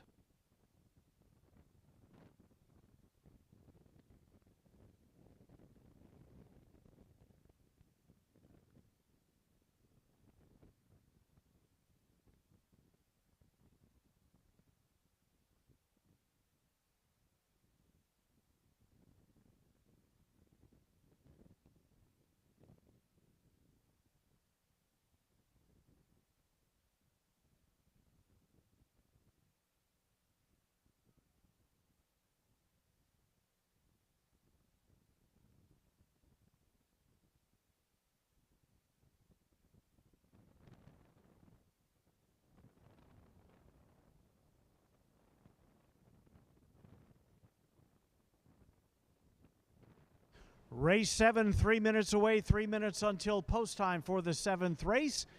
This is the final pick 3 opportunity of the afternoon. You're looking at the first-time starter, one of 2 first-time starters in this race, the other being number 5, Call Me Breeze. But this is the 7, Daisy If You Do, debuts first-time Lasix for trainer Dwayne Loy. He has a win on the program already. Walter de la Cruz has the mount on this first-time starter. Check out that last workout, June the 15th, a bullet work. 47 seconds flat out of the gate. Best of 23 horses that worked a half a mile on that particular morning. Daisy If You Do runs to that work. She may be a factor as she makes her first lifetime start. Walter de la Cruz and trainer Dwayne Loy teaming up for Daisy If You Do, currently 7-2 on the board. There's the 2 horse. That is the current favorite. That's Street Twirl. Street Twirl was claimed for $30,000 back on the 3rd of April. Then tried $50,000 company, finished 3rd, came to Prairie Meadows, tried a maiden special weight at odds of 4-5, showed speed before giving way, finishing 4th. Now back in for a claiming price today as the daughter of Street Boss. Street Twirl tries to earn her diploma and leave the ranks of the maidens for the Poindexter Thoroughbreds. We're 2 minutes away from post time, just 2 minutes to post for race 7. Final pick 3 opportunity begins right here. Good luck in the 7th race.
Ladies and gentlemen, number 5, Call Me Breeze, has unseated the rider near the starting gate.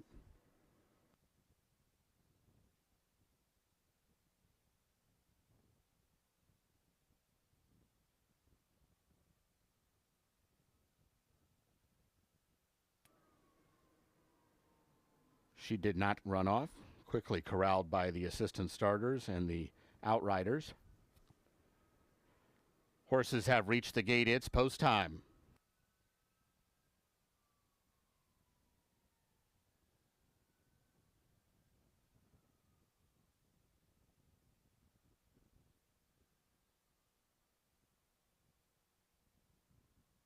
At the gate for race 7.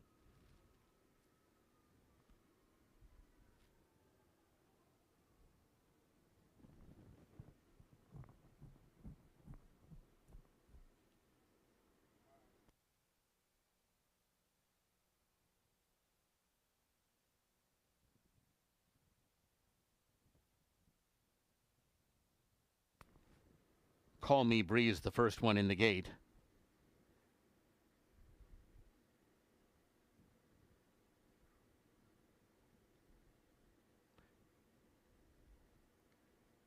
Here's Miss Bowring.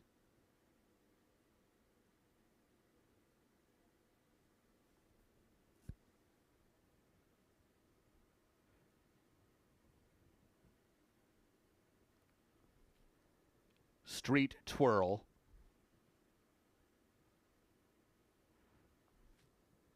Storming Sally.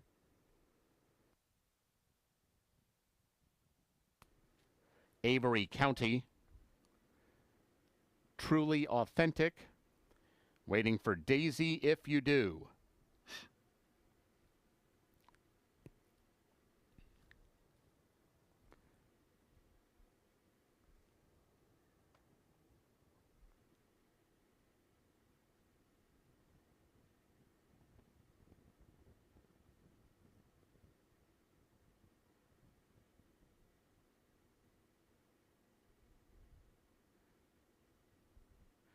They're all in line. And they're off. Miss Bowring was just a beat slow. Street Twirl is out fast for the early lead, and Truly Authentic is going to run with her in the early going. These two are side by side with Storming Sally just in behind them third. Daisy If You Do is fourth in her debut, midfield right now, and she's got about 5 lengths to make up. Clear of Avery County, then the other newcomer, Call Me Breeze, and Miss Bowring is last of the 7 as the maiden fillies and mares head to the far turn, and it's Street Twirl who clears away for Alex Berzer. Street Twirl in front by about 2 lengths.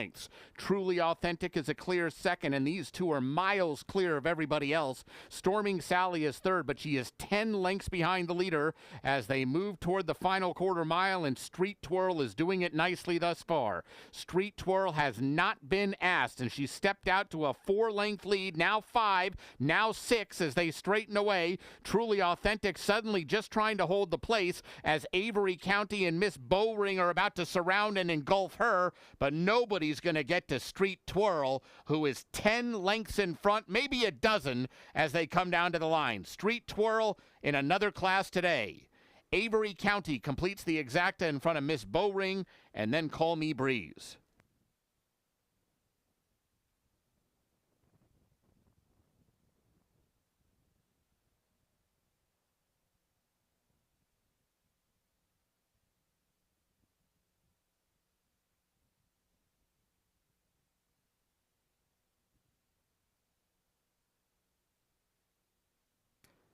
Results unofficial. The winner 2, Street Twirl. Second 3, Avery County. Third 1, Miss Bowring. Fourth 5, Call Me Breeze.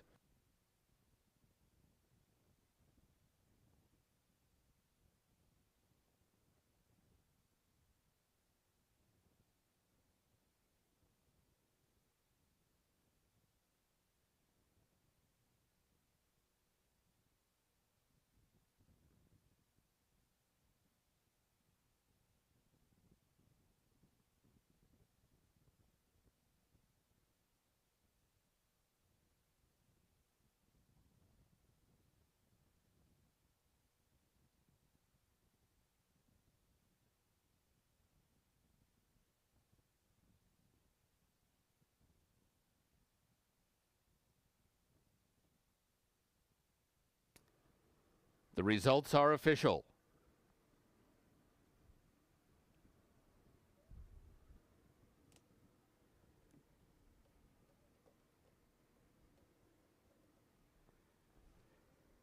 Exacta $12.40, Quinella $9, Trifecta $6.70, Dime Super $6.50, Double $27.20, Pick 3 $12.85, Early Pick 4 $104.35.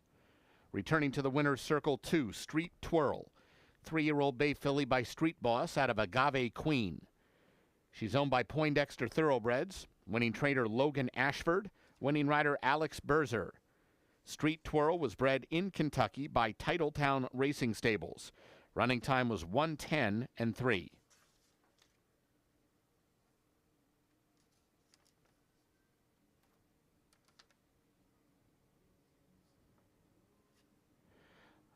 Up next, today's 8th race, no program changes. 20 minutes to post.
Our thanks to the connections of Street Twirl for donating to Thoroughbred Aftercare.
Penultimate race of the afternoon, race number 8 coming up next.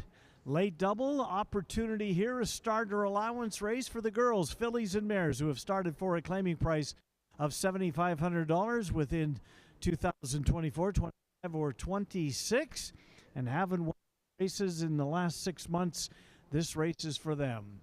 A field of 6 lining up at 6 furlongs in here. There is the 5-horse, the current 6-5 favorite, My Maybelline. This was the morning line favorite. Kelly Martinez trains My Maybelline. Kelly Martinez has 3 of the 6 in here. She also trains the 1 and the 2, so the Martinez stable will be busy. But there's the current favorite, My Maybelline. Walter Dela Cruz has the mount on this one. Dela Cruz was aboard 2 starts ago. A $7,500 claimer, finished in second, then tried to start her allowance last time out. Finished second again. So the runner-up in both of her Prairie Meadows races this year. She's been here. This will be her 13th local start. A couple of wins, 4 seconds, and 2 third-place finishes. My Maybelline, one of the 3 Kelly Martinez trained fillies and mares in this, the 8th race.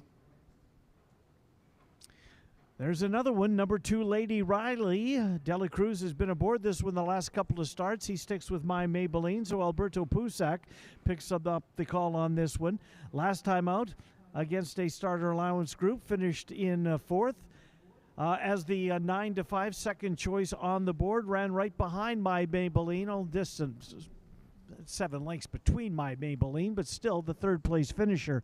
My Maybelline was beaten by a head. The 4th place finisher, Lady Riley, was beaten by 7 1/4 lengths on that particular day.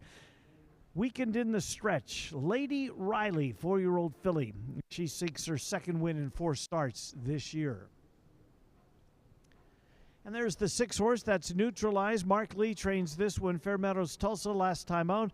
This one's been campaigning for the most part in the state of Oklahoma. This will be her first Prairie Meadows start. She finished 2nd last time out. A nice race at odds of 9-5. 5-horse field, beaten only by a nose. Ronnie Huckabee has the mount on Neutralize. Neutralize makes her first local start. She's won 3 of 24 lifetime. Neutralize. Mark Lee on the board right now at odds of 6-1. We're 11 minutes until post time, 11 minutes to post for race number 8. Late double opportunity right here. Fillies and mares at 6 furlongs. Good luck in the 8th race.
Horses for the 8th race are coming onto the track. This race at 6 furlongs, no program changes.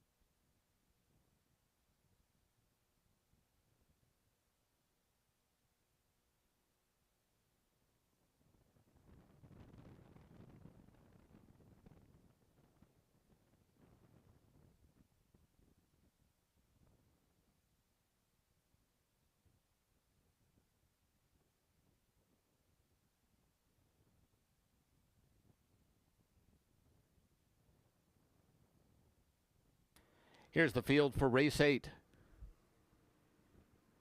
1, Night Birdie, Elvine Gonzalez. 2, Lady Riley, Alberto Pusac. 3, My Julia, Alfredo Triana Jr. 4, Chainsaw City, Daniel Vergara. 5, My Maybelline, Walter de la Cruz. And 6, Neutralize, Ronnie Huckabee. 6 minutes to post.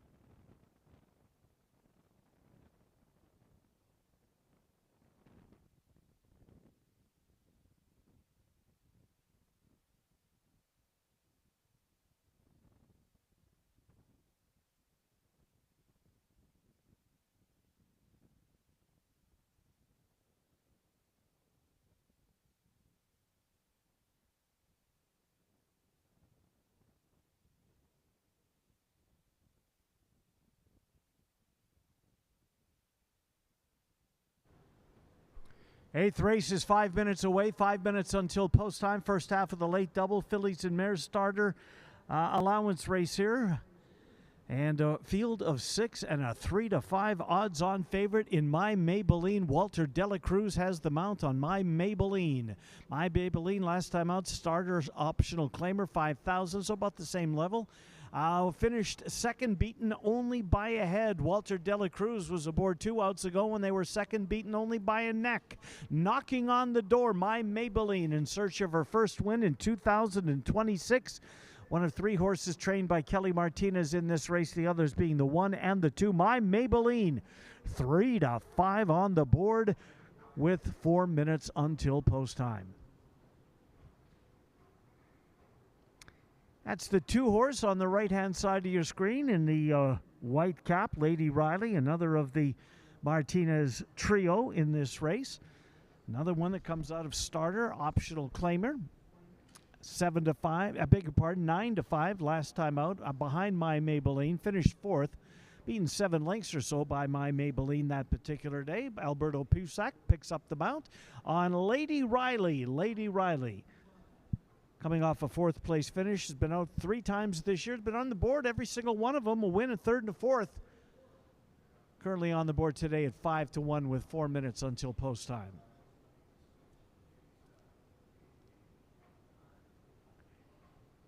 And the horses, the remainder of the 6-horse field, warming up with 4 minutes until post time.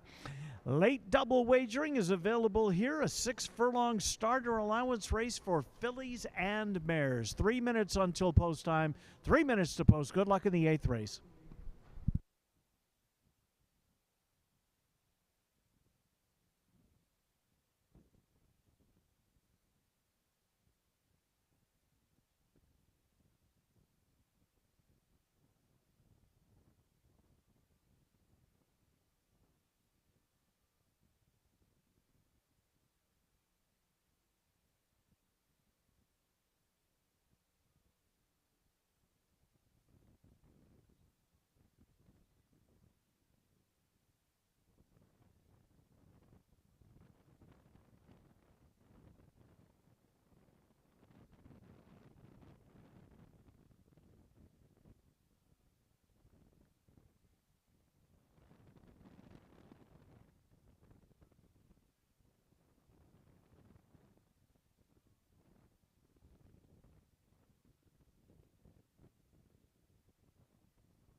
Horses have reached the gate. It's post time. Set to load for the 8th.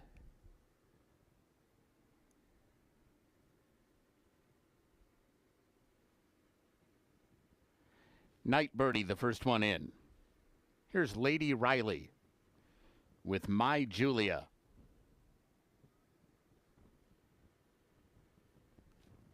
Chainsaw City. My Maybelline. Just waiting on Neutralize.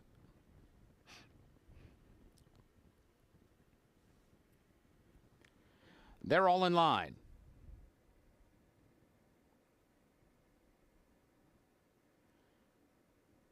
And they're off. And a good even start.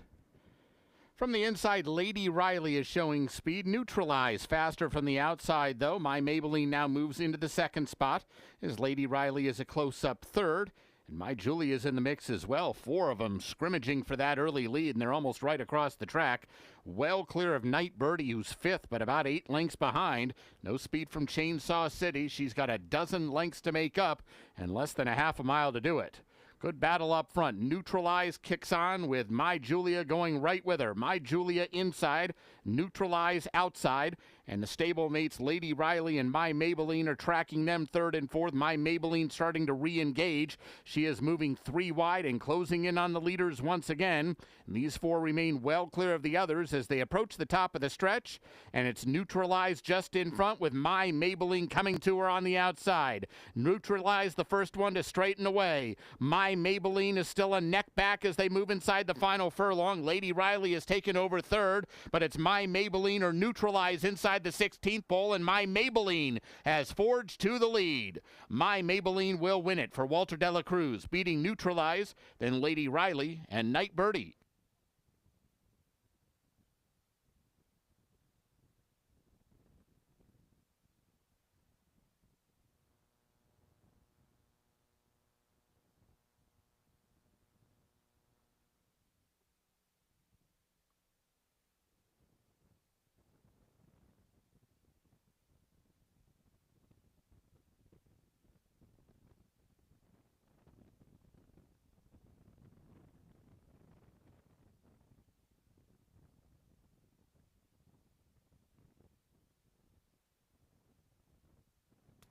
Results unofficial. The winner 5, My Maybelline. Second, 6, Neutralize. Third, 2, Lady Riley. Fourth, 1, Night Birdie.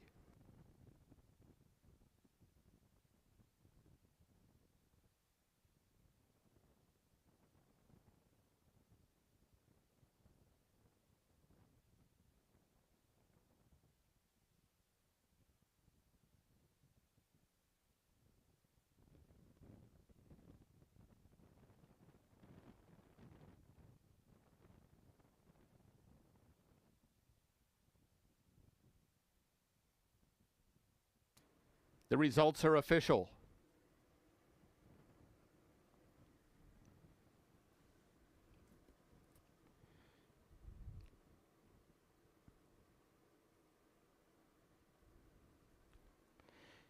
Returning toward the winner's circle, 5, My Maybelline. 5-year-old Grayer Roan mare by Klimt out of Rags of Gold. She's owned by D&L Farms. Winning trainer Kelly Martinez. Winning rider Walter de la Cruz. My Maybelline was bred in Kentucky by George Bates, trustee. Running time 1:11.3. Exacta 41.20, Quinella 19.80, trifecta $28, the double $10.60, dime super $13.43. The pick 3 31.30. Up next, today's 9th and final live race. No program changes. Race 9 offers super high 5 wagering. There's a carryover of $10,281 in the jackpot pool. 21 minutes to post.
Thanks to the connections of My Maybelline for donating to Thoroughbred Aftercare. Once again, ladies and gentlemen, a reminder, we'll have a special racing schedule next week here at Prairie Meadows. Still racing Friday, Saturday, Sunday, Monday. However, post time each and every day next week will be 4 p.m. A reminder that this coming Friday, July 3rd, after our live racing program, stick around for Iowa's greatest fireworks spectacular right here at Prairie Meadows. Admission absolutely free. Early post time of 4 p.m. on Friday, July 3rd, followed by the fireworks show. And then, of course, Saturday is the 4th of July. Great live racing and an earlier post time as well at 4 o'clock.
The final race of the day is 15 minutes away, 15 minutes until post time. Race number 9, a mile and 70 yards is the distance for this 6250 claimer, who are non-winners of a race in the last 6 months. The Super High Five carryover going into this race, $10,281. By the way, speaking of carryovers, the jackpot pick 5 will not be won today. There is no possibility of the jackpot being won. We will have a carryover tomorrow when we begin racing at 4 o'clock of $94,552. Carryover for tomorrow's jackpot, pick 5, $94,552. This race, the Super High Five carryover, $10,281. You're looking at the 4-horse. That's Battle Cruiser for C.C. Perkinson. Battle Cruiser finished second last time out against $7,500 claimers. Drops down a notch for this one to $6,250. C.C. Perkinson, the trainer of Battle Cruiser, calls on Ken Tohill once again. Tohill was aboard Battle Cruiser for Perkinson last time out, finished second, beaten less than a length at odds of about 7-2 on the board. Beat amongst others that day the 5-horse Mr. Thunderstruck. Battle Cruiser on the board at 3-1. There's the 8-horse all the way down on the end. That's Absaroka. Absaroka, the morning line favorite in this race, won a race back on the 12th of January. But that race was against Lesser, so that does not not considered in eligibility and allowances. Absaroka for trainer Oscar Flores. Alfredo Triana Jr. has a win on the card already. Absaroka's made 2 starts here locally. A second and a third place finish, so knocking on the door, searching for his level. Absaroka outside post position for trainer Oscar Flores and jockey Alfredo Triana Jr. getting a little bit of a cool down here on a warm, humid evening here in central Iowa. Absaroka 9-2 on the board. And there's the 7-17 Black, and that is the current 2-1 favorite. Kevin Eichelberry trains this one. 17 Black, last time out, first Prairie Meadows start this year. Finished third at odds of 6-5, coming out of the same race as Absaroka. This horse loves to win here. 11 lifetime starts here at Prairie Meadows. 6 of them have wound up in the winner's circle. 17 Black, 2-1 on the board. Kevin Eichelberry and Ronnie Huckabee. Race number 9 is 12 minutes away, 12 minutes to post until the finale. Good luck in race number 9. Post time tomorrow 4. Huge carryover in the jackpot pick 5, but good luck in race number 9.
Horses for the 9th race are coming onto the track. This race at 1 mile and 70 yards, no program changes. This race offers super high five wagering. There's a carryover of $10,281 in the jackpot pool.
Here's the field for race 9.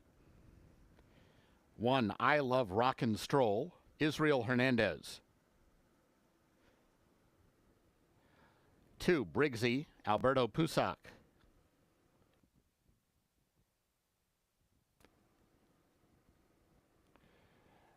3, Papa Funny, Walter Dela Cruz.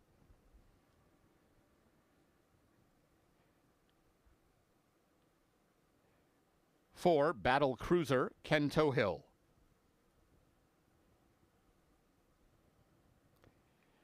5, Mr. Thunderstruck, Elvin Gonzalez. 6, Spanish Kiss, Orlando Mojica.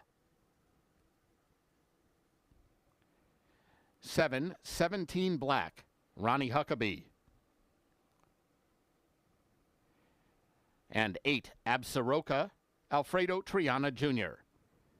5 minutes to post.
Horses have reached the gate.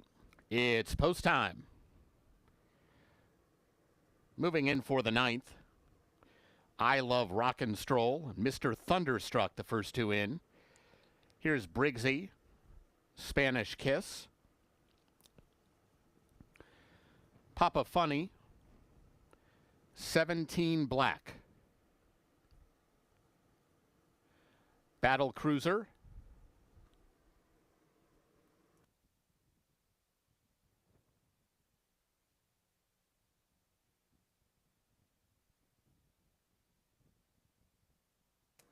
Waiting on Absaroka.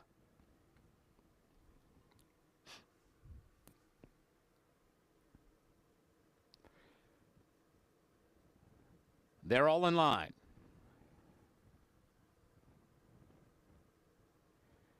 And they're off.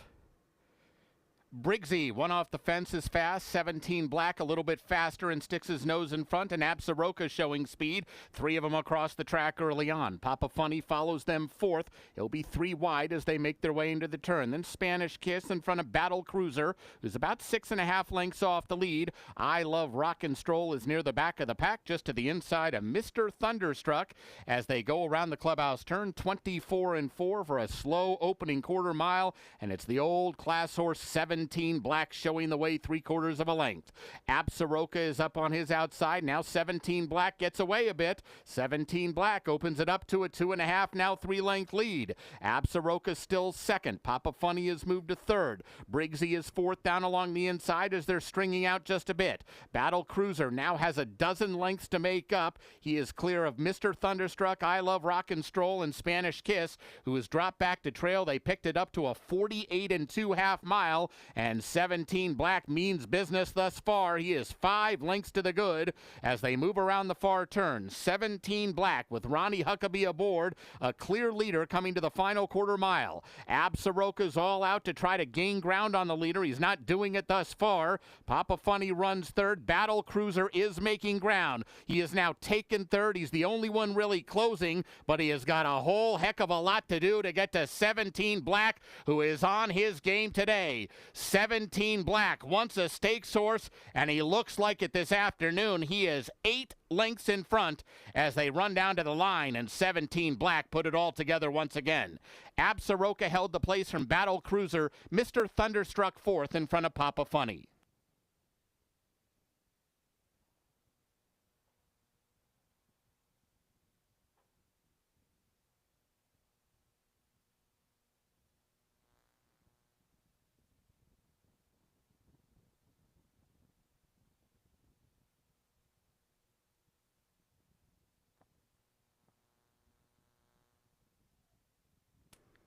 Results unofficial. Winner 7, 17 Black. Second 8 Absaroka. Third 4 Battle Cruiser. Fourth 5 Mr. Thunderstruck.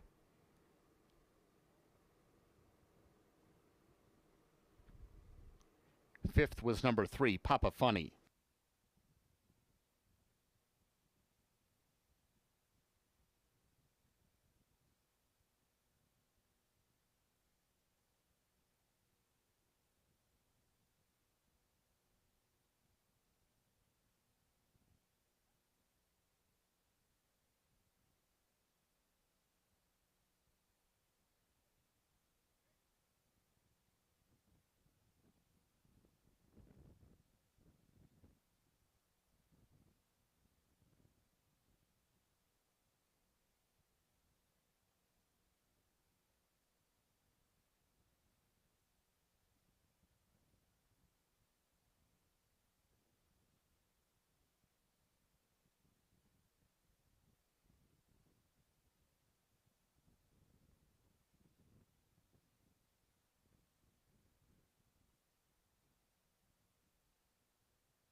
Results are official.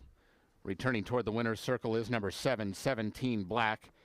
6-year-old bay gelding by Mendelssohn out of American Sugar, owned by Poindexter Thoroughbreds, Kevin Eichelberry, and AG Racing Consultants. Winning trainer is Kevin Eichelberry. The winning rider, Ronnie Huckabee. 17 Black was bred in Iowa by Alan Poindexter. Running time 1:41.4. The Exacta paid $28.40, Quinella $20.60, Trifecta $17.50, Dime Super $9.10, Super High Five $21.20, the Double $35.60, Pick 3 $16.65, Pick 4 $113.90, the Pick 5 $369.15. Jackpots were not hit in the Pick 5 or Super High Five today. Pick 5 jackpot up to $94,552. Super High Five jackpot now at $12,041. Those jackpots carry over to tomorrow's card. Ladies and gentlemen, that wraps up today's live racing program. A reminder that Prairie Meadows remains open into the night for full card simulcasting, sports betting, and casino action. Live racing resumes tomorrow with a first post of 4 o'clock.